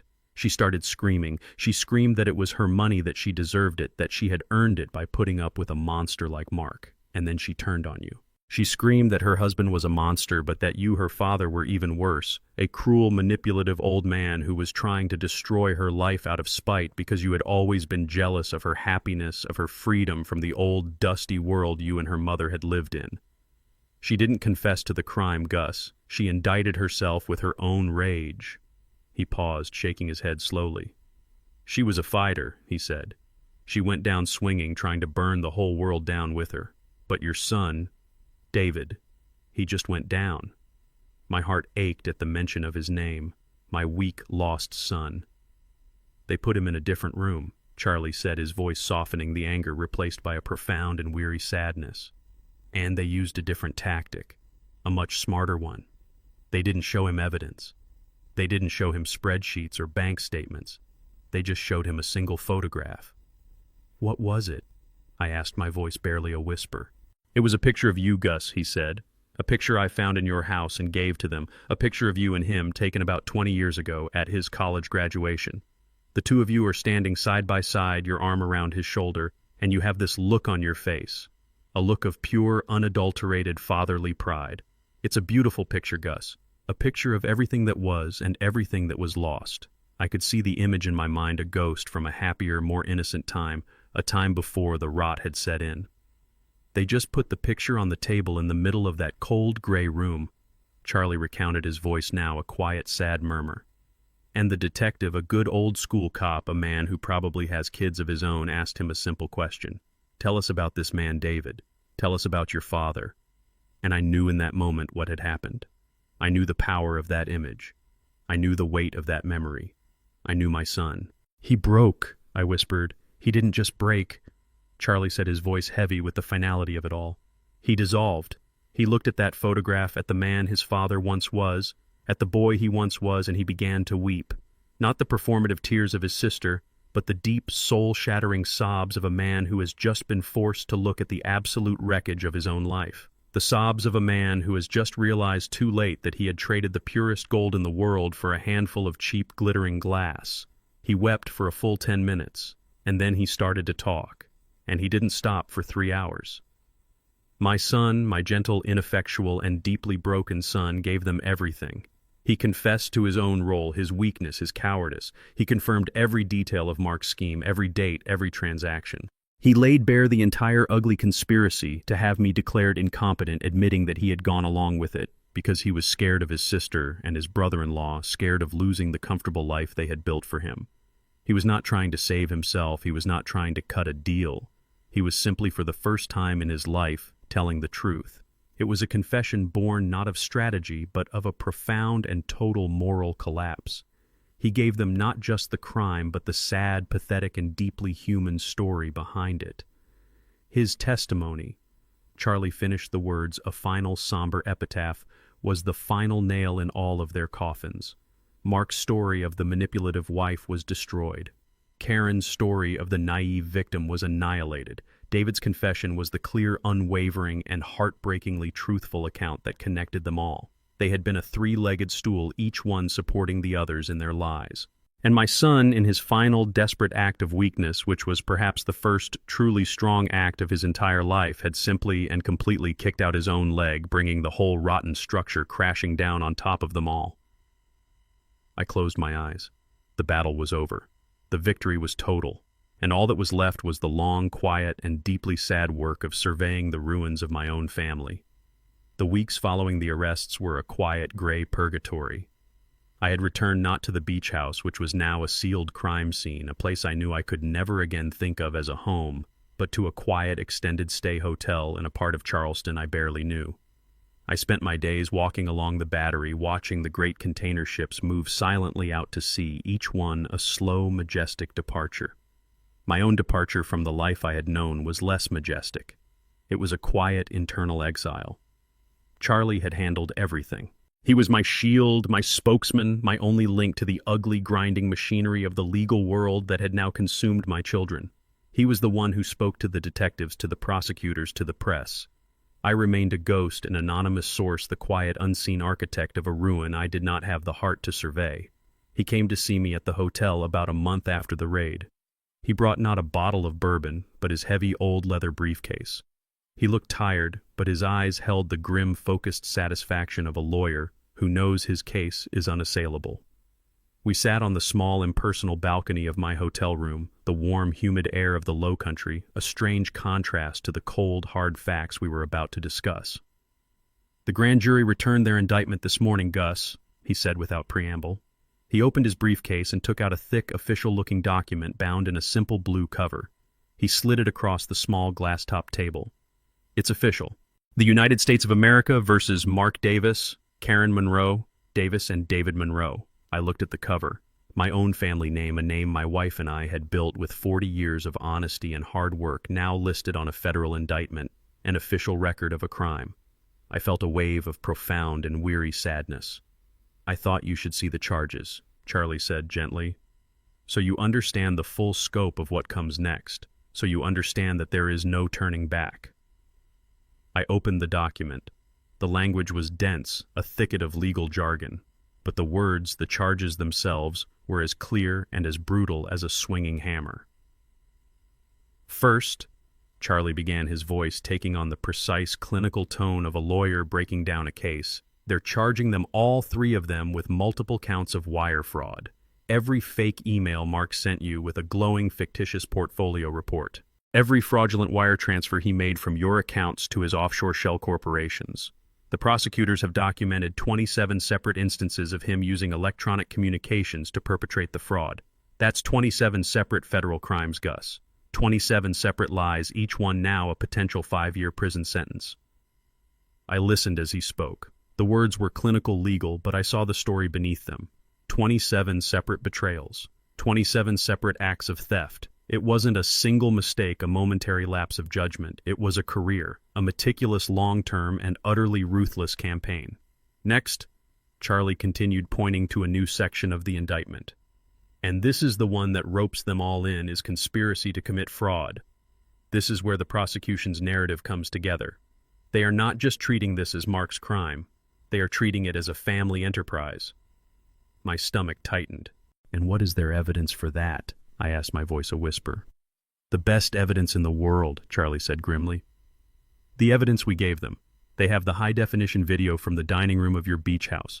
A video that shows your daughter, your son-in-law, and their paid-for expert witness all sitting at a table, all actively participating in the final act of the fraud. They have the signed affidavit from the doctor, a document with all three of their signatures on it.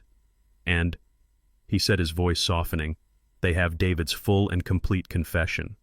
A confession that details every meeting, every conversation, every step of the plan. There is no he said, she said. There is only a mountain of corroborating evidence that proves beyond any shadow of a doubt that this was a coordinated, organized, and willing conspiracy." Conspiracy. The word felt so ugly, so formal. It transformed a dysfunctional, greedy family into a criminal enterprise. My son and daughter were not just lost, not just misguided. In the cold, impartial language of the law, they were co-conspirators. The law had a name for their betrayal, and it was a cold and unforgiving one. "And finally," Charlie said, his tone becoming even more somber, "this is the one that the U.S. Attorney is most excited about. It's the one that will be in the headlines. It's a newer, more aggressive statute, and they love to make examples with it. Financial exploitation of a senior citizen." He let the words hang in the air for a moment. "They're arguing that your age, your status as their father, and your profound grief after Beatrice's death were not just incidental facts. They were the very tools they used to perpetrate the crime. They will argue that they deliberately and systematically exploited your emotional vulnerability to gain your trust and defraud you. This charge, this one isn't just about the money, Gus. It's about the morality of it. It's the one that will turn a jury against them before the trial even begins. No one, absolutely no one, has sympathy for people who steal from their own grieving elderly father." Elder exploitation. I had never thought of myself as a victim, as an elder to be exploited. I was the architect of the reckoning, the hunter who had turned the tables on his pursuers. But in the cold, impartial language of the law, that is what I was. That is what they had tried to make me. And that, more than any of the financial crimes, more than the millions of dollars, was the crime I could not forgive. It was an assault not on my bank account, but on my very identity, on my personhood.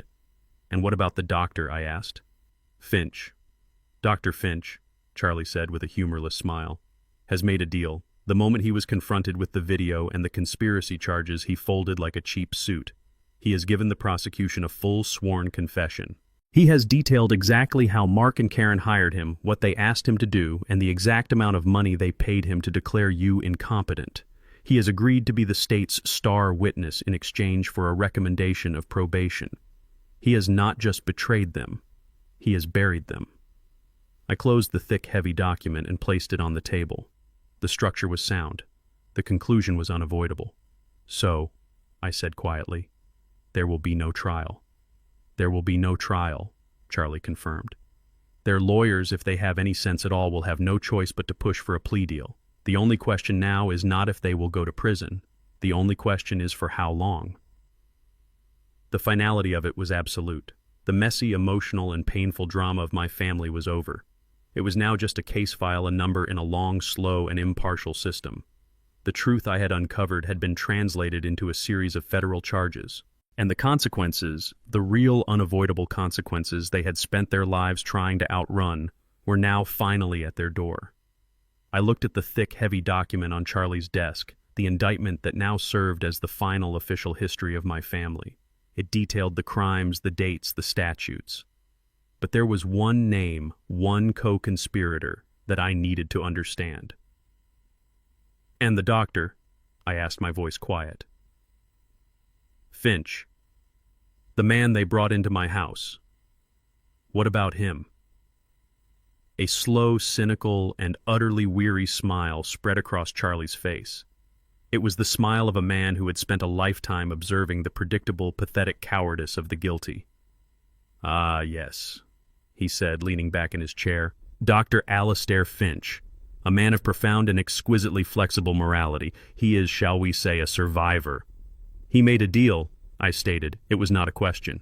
Gus, Charlie said with a dry chuckle. The moment the detectives walked into his very expensive, very tasteful office and showed him a single time-stamped 8x10 glossy photograph from your dining room camera, his sacred duty of client confidentiality, along with any shred of loyalty he might have had to your children, evaporated into thin air.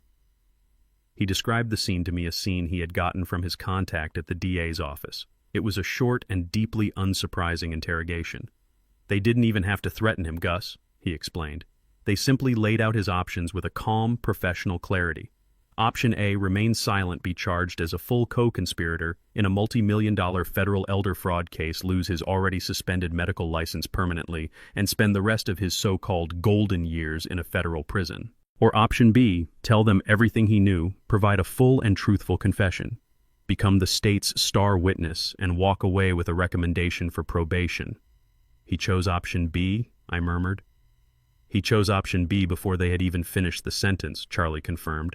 The man's capacity for self-preservation is a thing of beauty in its own monstrous way. He didn't just cooperate, Gus. He sang. He sang like a canary in a coal mine, a beautiful, detailed, and utterly damning aria of your children's crimes. Charlie leaned forward, his voice now a low narrative hum recounting the details of Finch's confession. He gave them everything. The date and time of Mark's first exploratory phone call. The details of their subsequent meetings, first at a private club and then at their own home. He recounted almost verbatim how they had explained their plan to him, how they had described you as increasingly frail and confused, how they had told him they feared for your safety and the security of your estate. He said they were masterful performers, the perfect picture of concerned, loving children. He told the prosecutors how they wanted him to provide a fraudulent but medically plausible evaluation of your mental state, an evaluation that would hold up in a competency hearing, an evaluation based on a file of evidence they had been compiling for months, a collection of anecdotes about your supposed forgetfulness, your confusion, your inability to manage your own affairs. He even, Charlie said, shaking his head in disbelief, He even told them about the conversation on the beach house dining table, the one we have on video, where they were all sitting together reviewing the final documents. His memory was, the prosecutor noted suddenly, crystal clear. "And the money?" I asked. "Oh, the money is the best part," Charlie said, a grim smile on his face. He told them they had paid him a $50,000 retainer, a cash payment in a briefcase. And he told them that that briefcase was still in the safe in his office. He then led the detectives to his office and gave it to them. The entire $50,000. The bills are being traced as we speak. That briefcase, Gus, is the prosecution's Exhibit A for bribery and corruption. It is the physical, tangible proof that this was not a family matter. It was a criminal transaction. The final piece of their monstrous puzzle had not just been revealed, it had gleefully offered itself up for inspection. His confession, Charlie concluded, his voice now devoid of any humor, is the cornerstone of their entire case, Gus. It destroys any possibility, any last desperate, pathetic chance they might have had to argue that this was just a misguided or concerned family matter. You cannot have a family misunderstanding when you have a paid-for corrupt doctor on the payroll, a man who is now willing to testify under oath to the entire ugly conspiracy. Finch's testimony proves beyond any doubt that this was a premeditated, cold-blooded, and criminal plot from the very beginning.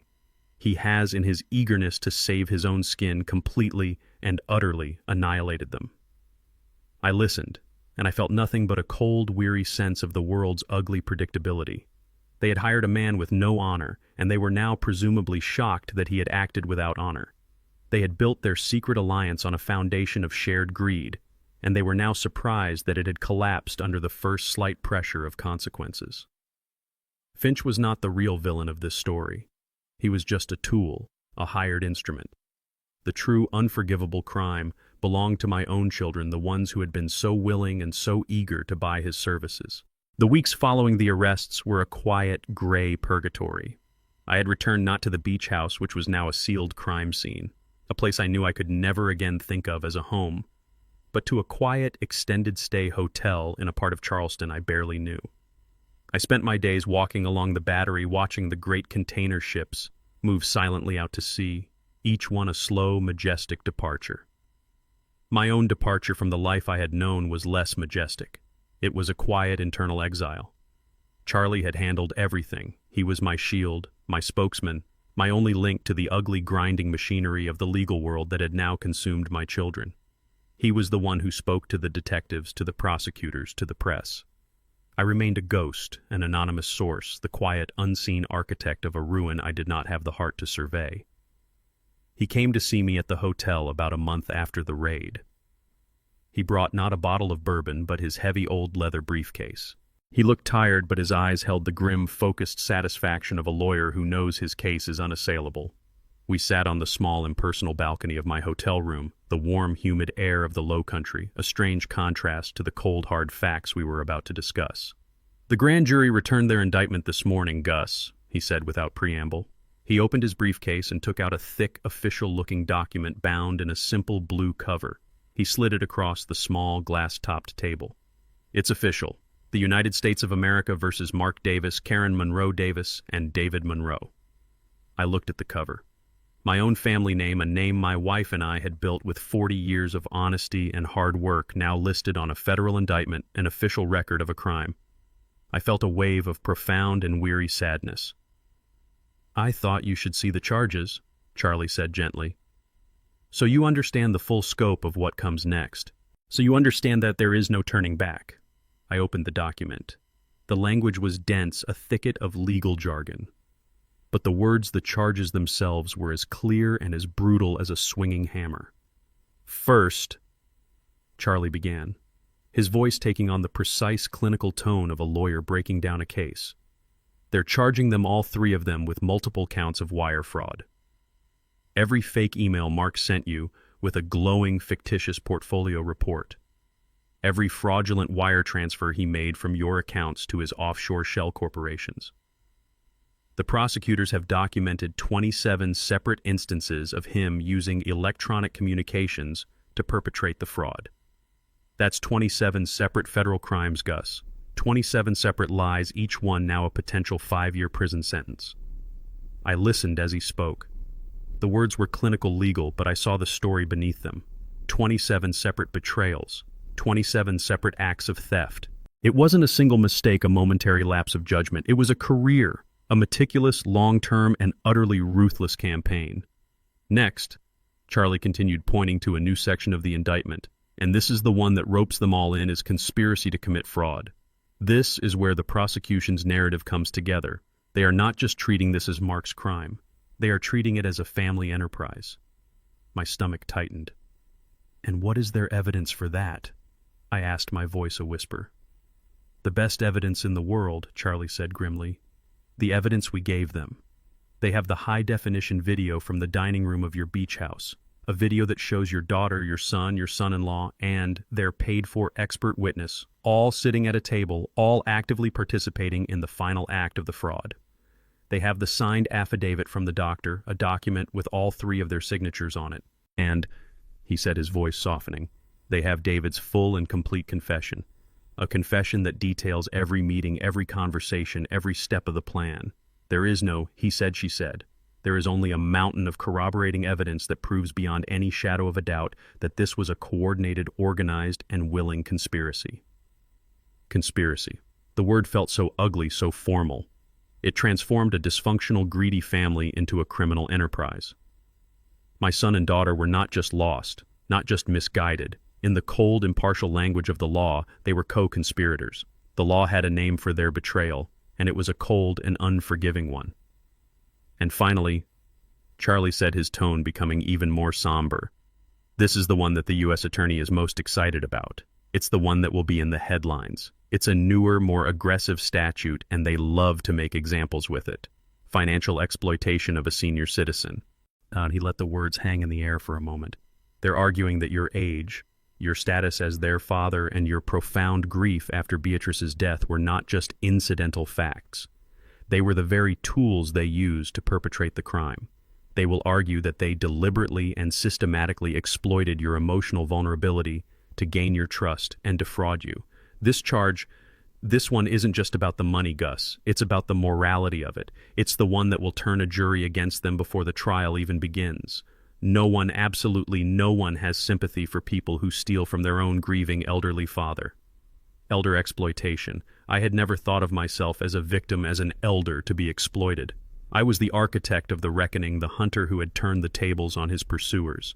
But in the cold, impartial language of the law, that is what I was. That is what they had tried to make me. And that, more than any of the financial crimes, more than the millions of dollars, was the crime I could not forgive. It was an assault not on my bank account, but on my very identity, on my personhood. The media storm was a strange, impersonal thing. It was a story about a wealthy family, a betrayal, a dramatic arrest. It was a story about a man named Augustus Monroe, a respected architect, and his monstrous children. But as I sat in my quiet hotel room reading the articles and watching the news reports, I felt a profound sense of detachment. The man in the stories, this tragic, righteous patriarch, felt like a character in a play, not like me. The story was public, but my grief was private. But then the private world began to intrude. My phone, which had been silent for weeks, began to ring. The first call was from an old colleague, a man I had built a library with 20 years ago. "Gus," he said, his voice a warm, familiar rumble. "I just saw the news. I am so sorry for what you must be going through, but I just had to call and say, you did the right thing. You're a braver man than I am. What you did took a kind of courage that most of us don't have. Beatrice, she would have been proud." His words, his simple, unsolicited support, were a balm on a wound I didn't even know was still bleeding. After I hung up, the phone rang again. It was one of Beatrice's cousins, a woman from a sprawling, complicated side of the family that I barely knew. "Augustus," she began, her voice a little shaky. "This is Eleanor. I know we don't speak often, but I saw the story about Karen and David, and I wanted to say thank you. Thank you for having the courage to do what was right, not just what was easy. The family name, it means something again." The calls kept coming, a small, steady stream of support from the quiet, forgotten corners of my life. Old friends from college, neighbors from the house I had just sold, even a few of the investors that Mark had defrauded who had somehow gotten my number. They called not to demand anything, but simply to thank me, to tell me that my actions had given them a sense of justice that the legal system alone could not provide. Each call was a small, steadying anchor in a sea of emotional turmoil. I had felt so alone in my decision, an isolated general waging a secret, lonely war. I had not realized that I had a silent army of allies, an army of good, decent people who still believed in the simple, old-fashioned principles of right and wrong. The most important call came late in the afternoon. It was from my older brother William, who lived in California. We were not close, our lives had taken us down different paths, but we were brothers. "Gus," he said, his voice gruff, but with an undercurrent of a deep and unfamiliar respect. "I saw the news. About your kids." "I know," I said, waiting for the judgment, the condemnation for having aired our family's dirty laundry in public. "I just have one thing to say," he said, his voice clearing. "It's about damn time someone in this family had the courage to stand up for what's right instead of just what's convenient. Dad would have been proud of you. I'm proud of you." I hung up the phone, and for the first time since I had walked out of that beach house, I let myself weep. Not the tears of a grieving father, but the quiet, grateful tears of a man who has just discovered that he is not and has never been truly alone. The public story was one of tragedy and betrayal. But the private story, the one being told in these quiet, whispered phone calls, was one of a quiet and profound and deeply human solidarity. Not all the calls were supportive. The storm of public opinion is never a gentle rain. It is a hurricane, and it throws all manner of debris in its path. The call that tested me, the one that broke through the quiet, somber peace of my new solitude, came late in the afternoon. It was from Beatrice's younger sister, Eleanor. She had always doted on Karen, seeing in my daughter a reflection of the glamorous, carefree life she had never had herself.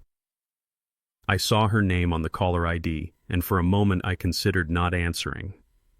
But that would have been an act of cowardice. I had made my choice. I had to be willing to defend it not just to myself and to Charlie, but to the world. I answered the call. "Gus," she said, her voice a tight, high-wire act of suppressed fury. "I just saw the news. Tell me it's not true. Tell me this is some kind of horrible, slanderous lie." "Eleanor," I said, my voice quiet, weary. "I'm afraid it is all true." The dam of her forced composure broke. "True." She shrieked, her voice a sudden, sharp, ugly thing. "How could it be true? How could you do this to them, to Karen, your own daughter? You had them arrested. You sent the police to their home. It was on the television, Gus, for the whole world to see. Have you lost your mind?" I listened to her tirade, a storm of accusations and wounded family pride. I did not interrupt. I simply let her empty her arsenal of outrage. "They are your children," she continued, her voice now rising to a hysterical pitch. "Your own flesh and blood families have problems, Gus. Yes, but you deal with them in private. You don't call the police. You don't parade your family's dirty laundry on the evening news. What would Beatrice say? She would be ashamed, utterly and completely ashamed of you." The mention of my wife's name was a deliberate and deeply cruel blow, but it did not have the effect she intended. It did not fill me with shame. It filled me with a cold, hard clarity. "Eleanor," I said, my voice cutting through her tirade, not with anger, but with a quiet, absolute authority that made her fall silent. "You are wrong. Beatrice would not be ashamed of me. She would be heartbroken by what her children became. But she would be ashamed of a world where privacy is used as a shield to protect criminals and enable predators." "Criminals?" she scoffed. "They are your children. They made a mistake." "No, Eleanor," I said, my voice as cold and as clear as a winter morning. "A mistake is when you forget to pay a parking ticket, when you systematically embezzle $750,000 from your own father, when you forge his name on legal documents, and when you conspire with a disgraced doctor to have him declared mentally incompetent so you can steal the rest of his fortune and throw him into a state-run home to rot. That is not a mistake. That is a monstrous and unforgivable crime. And it is a crime that they committed not just against me, but against the memory of your sister." The line was silent. My words, the unvarnished, ugly truth, had finally penetrated her wall of sentimental family loyalty. "You speak of privacy," I continued, my voice now a low, passionate whisper. "Do you know what privacy was in this family? Privacy was the darkness in which their greed was allowed to grow unchecked for years. Privacy was the silence that allowed them to believe their actions had no consequences. Privacy was the weapon they were counting on to keep me silent, to ensure I would be too ashamed, too concerned with the family's reputation to ever fight back. I did not destroy our family's privacy, Eleanor. I simply turned on a light. And what we all saw in that light was a cancer.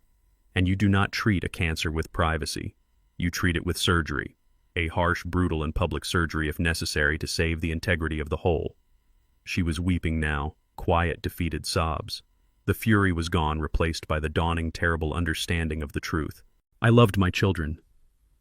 I said, my voice softening, the anger replaced by a deep and final sadness. But the people who were arrested at that beach house, they were not my children anymore. They were strangers. And I had a moral and legal duty to stop them, not just for me, but for their victims and for the memory of the woman we both loved. That is what I did, and I would do it again. I did not wait for her to reply. I did not want her apologies or her tears. I had spoken my truth. I had defended my choice, and now I needed the quiet again. Goodbye, Eleanor, I said gently. And I hung up the phone. The conversation had been painful, a necessary confrontation with the sentimental lies that families so often tell themselves. But it had been clarifying. Not everyone would see me as a hero. Not everyone would understand. But I was not looking for the world's approval. I was only looking for the quiet internal peace of a man who knows with an absolute and unshakable certainty that he has at long last done the right thing. The legal storm once unleashed took on a life of its own. It was a slow grinding and impartial machine, and it had consumed my children. After the initial explosive news of their arrests and their mutual vicious betrayals, the story moved from the headlines to the quiet, methodical world of the justice system. Their trials were set. Their futures were no longer in their hands or in mine, but in the hands of lawyers and judges. My part in the public drama was over. All that was left was the quiet, private aftermath. 3 months later, I came back to the beach house. I came back alone. The house had been unsealed by the authorities, its role as a crime scene now complete. It stood silent and beautiful in the warm, late spring sun, a perfect architectural shell that now held the ghost of a terrible memory. Charlie had advised against it. There are too many bad memories there, Gus, he had said, but he was wrong. I needed to come back. I needed to reclaim this space, not from my children, but from the ugly story that had happened within its walls. I walked through the empty rooms. The police had been meticulous, but a faint lingering trace of the chaos remained, a dusting of fingerprint powder on a countertop, the faint outline on the dining room table where the stack of legal documents had sat. The house felt violated, desecrated. It was a sanctuary that had been turned into a courtroom, a home that had been turned into a trap. I spent the first few days just cleaning, a quiet, methodical ritual of erasure. I scrubbed the floors, I polished the wood, I washed every window until the house was filled with a clean, bright, and unforgiving light. I was not just cleaning away the dust, I was trying to clean away the memory of their betrayal. I have lost my children. The words are simple, but the reality is a complex and heavy thing. I have not lost them to death, which is a clean and final kind of grief. I have lost them to a moral void, a kind of living death from which there may be no return. They are in a legal purgatory now, awaiting a sentence that was written long before they ever saw a judge, a sentence they authored themselves through 1,000 small choices of greed and arrogance. And I am the one who handed them the pen. I sat on the back porch in the same rocking chair where I had received Maria's fateful text message. The ocean was the same, a calm, endless, and indifferent expanse of blue. The sun was the same. The scent of salt and jasmine was the same. The world had not changed, but I had. I was a man who had been forced to choose between his love for his children and his duty to the truth, and I had chosen the truth. I often wonder what Beatrice would say if she could see this, the quiet, empty house, the children gone. The profound and lonely silence. I think she would weep. She would weep for the children she had loved so fiercely. She would weep for the family she had so carefully built. But I also think in the quiet aftermath of her tears that she would understand. She was a woman of unshakable integrity. She knew that a foundation, whether of a house or of a family that is built on a lie, is not a foundation at all. It is just a time bomb waiting for its moment to explode. And she would have known that my choice, my terrible, painful, and necessary choice, was the only one a man of integrity could make. I had not done it for revenge. I had done it to honor her, to honor the life we had built together. There is a strange and heavy peace in this new silence. For years, my life had been filled with a low, constant hum of anxiety. The worry about my children spending their choices, their casual, careless entitlement. The gnawing, intuitive feeling that something was deeply, fundamentally wrong. I had lived with that noise for so long that I had forgotten what true quiet sounded like. Now the noise is gone. In its place there is only this, a vast, quiet, and profound silence. It is the silence of a problem that has been solved, the silence of a difficult, necessary surgery that is finally over, the silence of a house that is no longer sick with secrets. It is not happiness. The joy that once filled this house, the joy of a young family of children's laughter that is a ghost that will haunt these rooms forever. But it is peace, a quiet, somber, and hard-won peace. I looked down the long, empty stretch of beach. This was the place where I had watched them play, where I had seen them as the beautiful, perfect family they had pretended to be. Now I saw it for what it was, a beautiful, empty stage. The play was over, the actors were gone. And only the architect remained a solitary figure sitting quietly amidst the ruins of his own most personal creation. I am alone.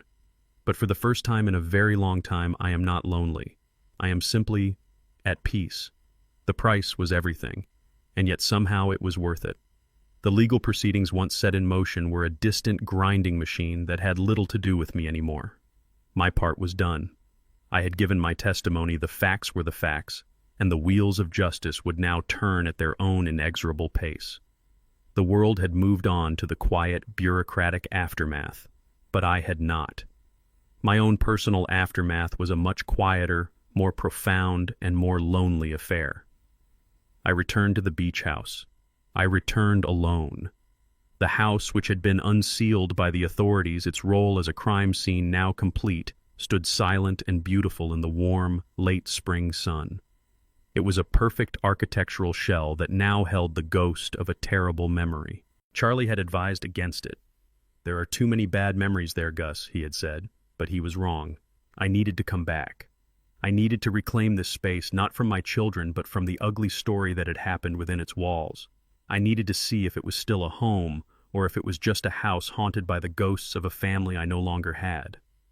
For a week I was a ghost myself, drifting through the large, empty, and silent rooms. The house was clean, sterile, the fingerprint dust and the faint, acrid smell of the investigation all gone. But the silence was a physical presence, a heavy blanket that smothered all the happy memories that had once lived here. I would sit on the back porch in the same rocking chair where I had received Maria's fateful text message, and I would watch the ocean, and I would feel nothing but a vast and profound emptiness. And then one afternoon a car pulled into the driveway. It was Maria's old, reliable sedan. She got out not in her usual housekeeper's uniform, but in a simple, tasteful dress, and she was carrying a large covered basket. She had not called, she had just come. She walked onto the porch, her face a mask of quiet, respectful concern. "Mr. Gus," she said softly, "I was worried about you, all alone in this big place." She placed the basket on the small table between our rocking chairs. "I brought you some sancocho," she said, referring to the hearty Colombian stew that had been my wife's favorite. I thought you might like a taste of something warm." It was a simple, kind gesture, an act of pure, uncomplicated human decency. And it broke through the cold gray fog of my solitude in a way that 1,000 well-meaning phone calls never could have. For the first time in months, I felt a genuine and painful lump form in my throat. "Thank you, Maria," I said, my voice a hoarse whisper. "Thank you." We sat there for a long time, not speaking, just sharing the quiet of the afternoon. She did not ask me how I was feeling. She did not offer empty platitudes. She just sat with me, her quiet, steady presence a comforting anchor in the turbulent sea of my own thoughts. "I never had the chance to properly thank you," I said finally, my voice clearer now. "For what you did. You risked everything for me, Maria. If they had found out, She turned her kind, intelligent eyes on me, and there was no fear in them, only a quiet, unshakable strength. "I did not do it for you, Mr. Gus," she said, her voice soft but firm. "Not just for you. I did it for her." She gestured with her head, a small, almost imperceptible nod towards the house, towards the garden, towards the whole world that had once belonged to Beatrice. "I worked for Mrs. Beatrice for 30 years.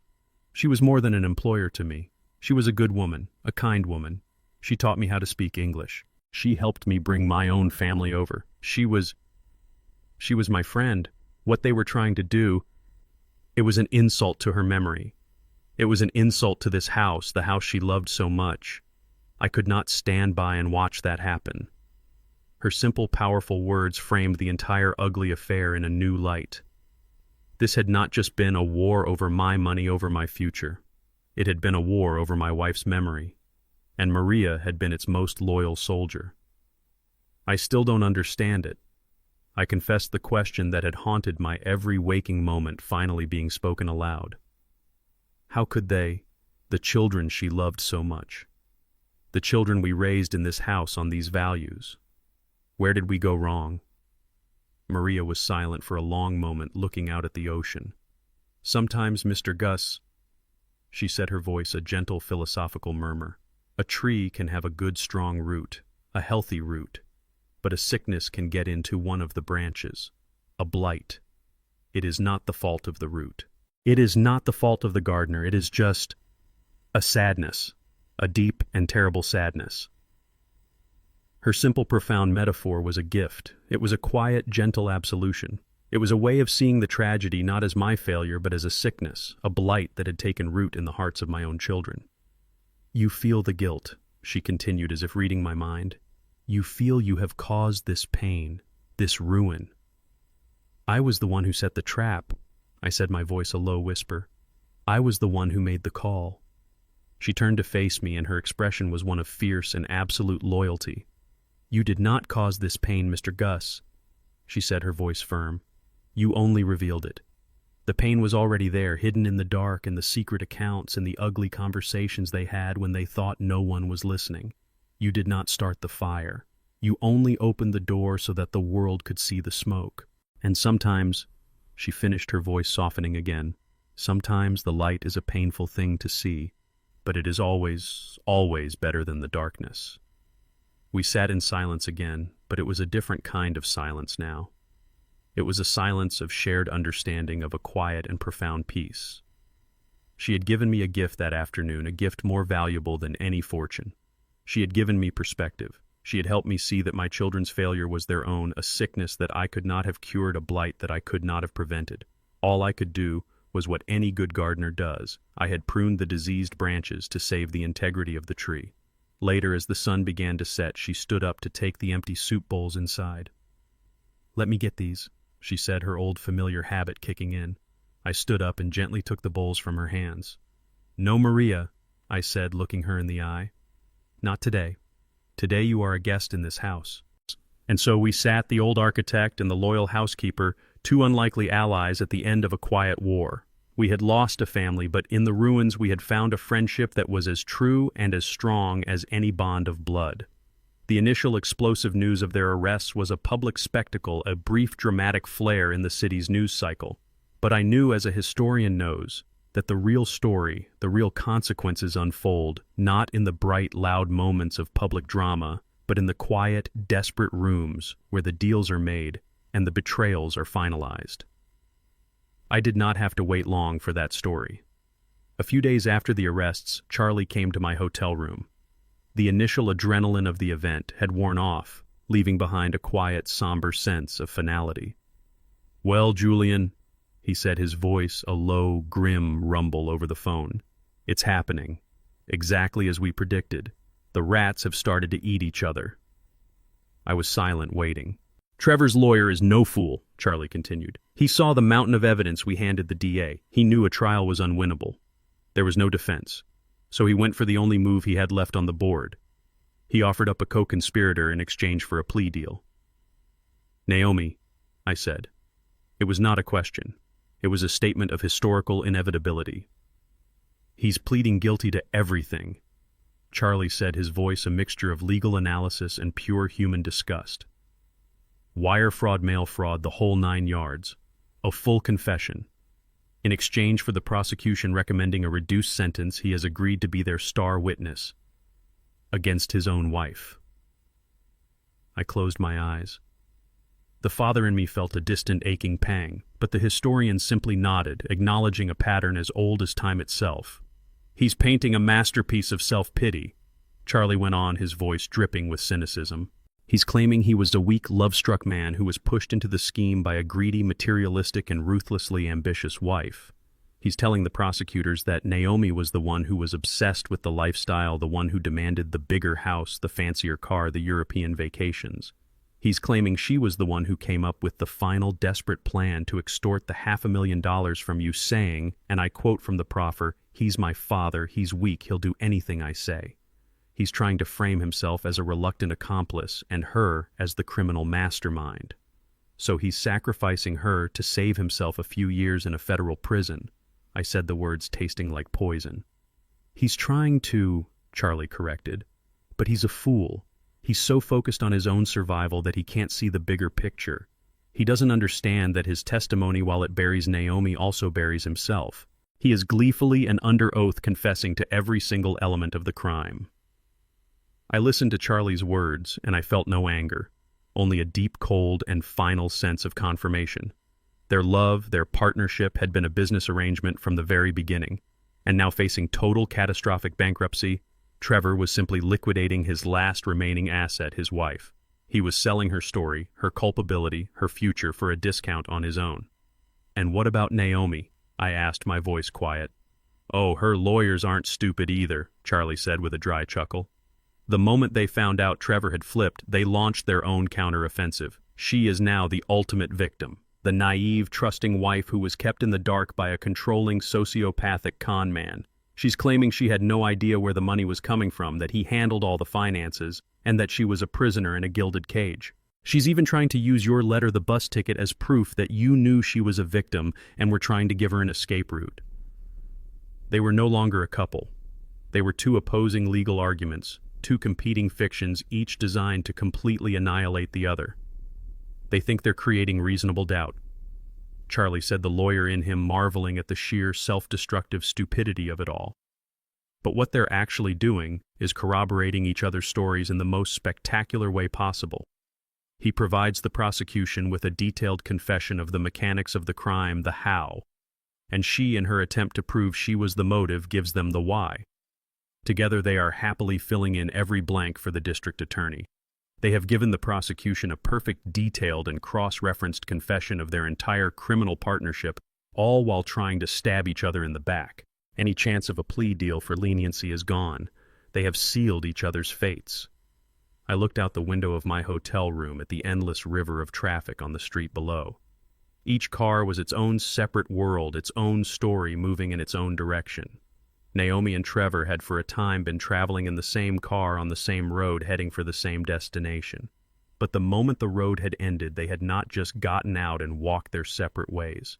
They had chosen, with a final vicious act of mutual destruction, to set the car on fire with both of them still inside it. I had simply provided the match. They had done the rest of the work themselves. I sit now, not in the quiet of a beach house haunted by ghosts, but in a small, bright office in the heart of the city. The name on the door does not say Augustus Monroe Architect. It says the Beatrice Monroe Foundation. It is a place of new beginnings, a place built not from the profits of my success, but from the ashes of my greatest family tragedy. I have sold the beach house. I have sold my large family home. I have liquidated all the assets my children had so desperately and so criminally tried to steal. And I have taken that wealth, that target, and I have transformed it. It is no longer a private fortune. It is a public shield.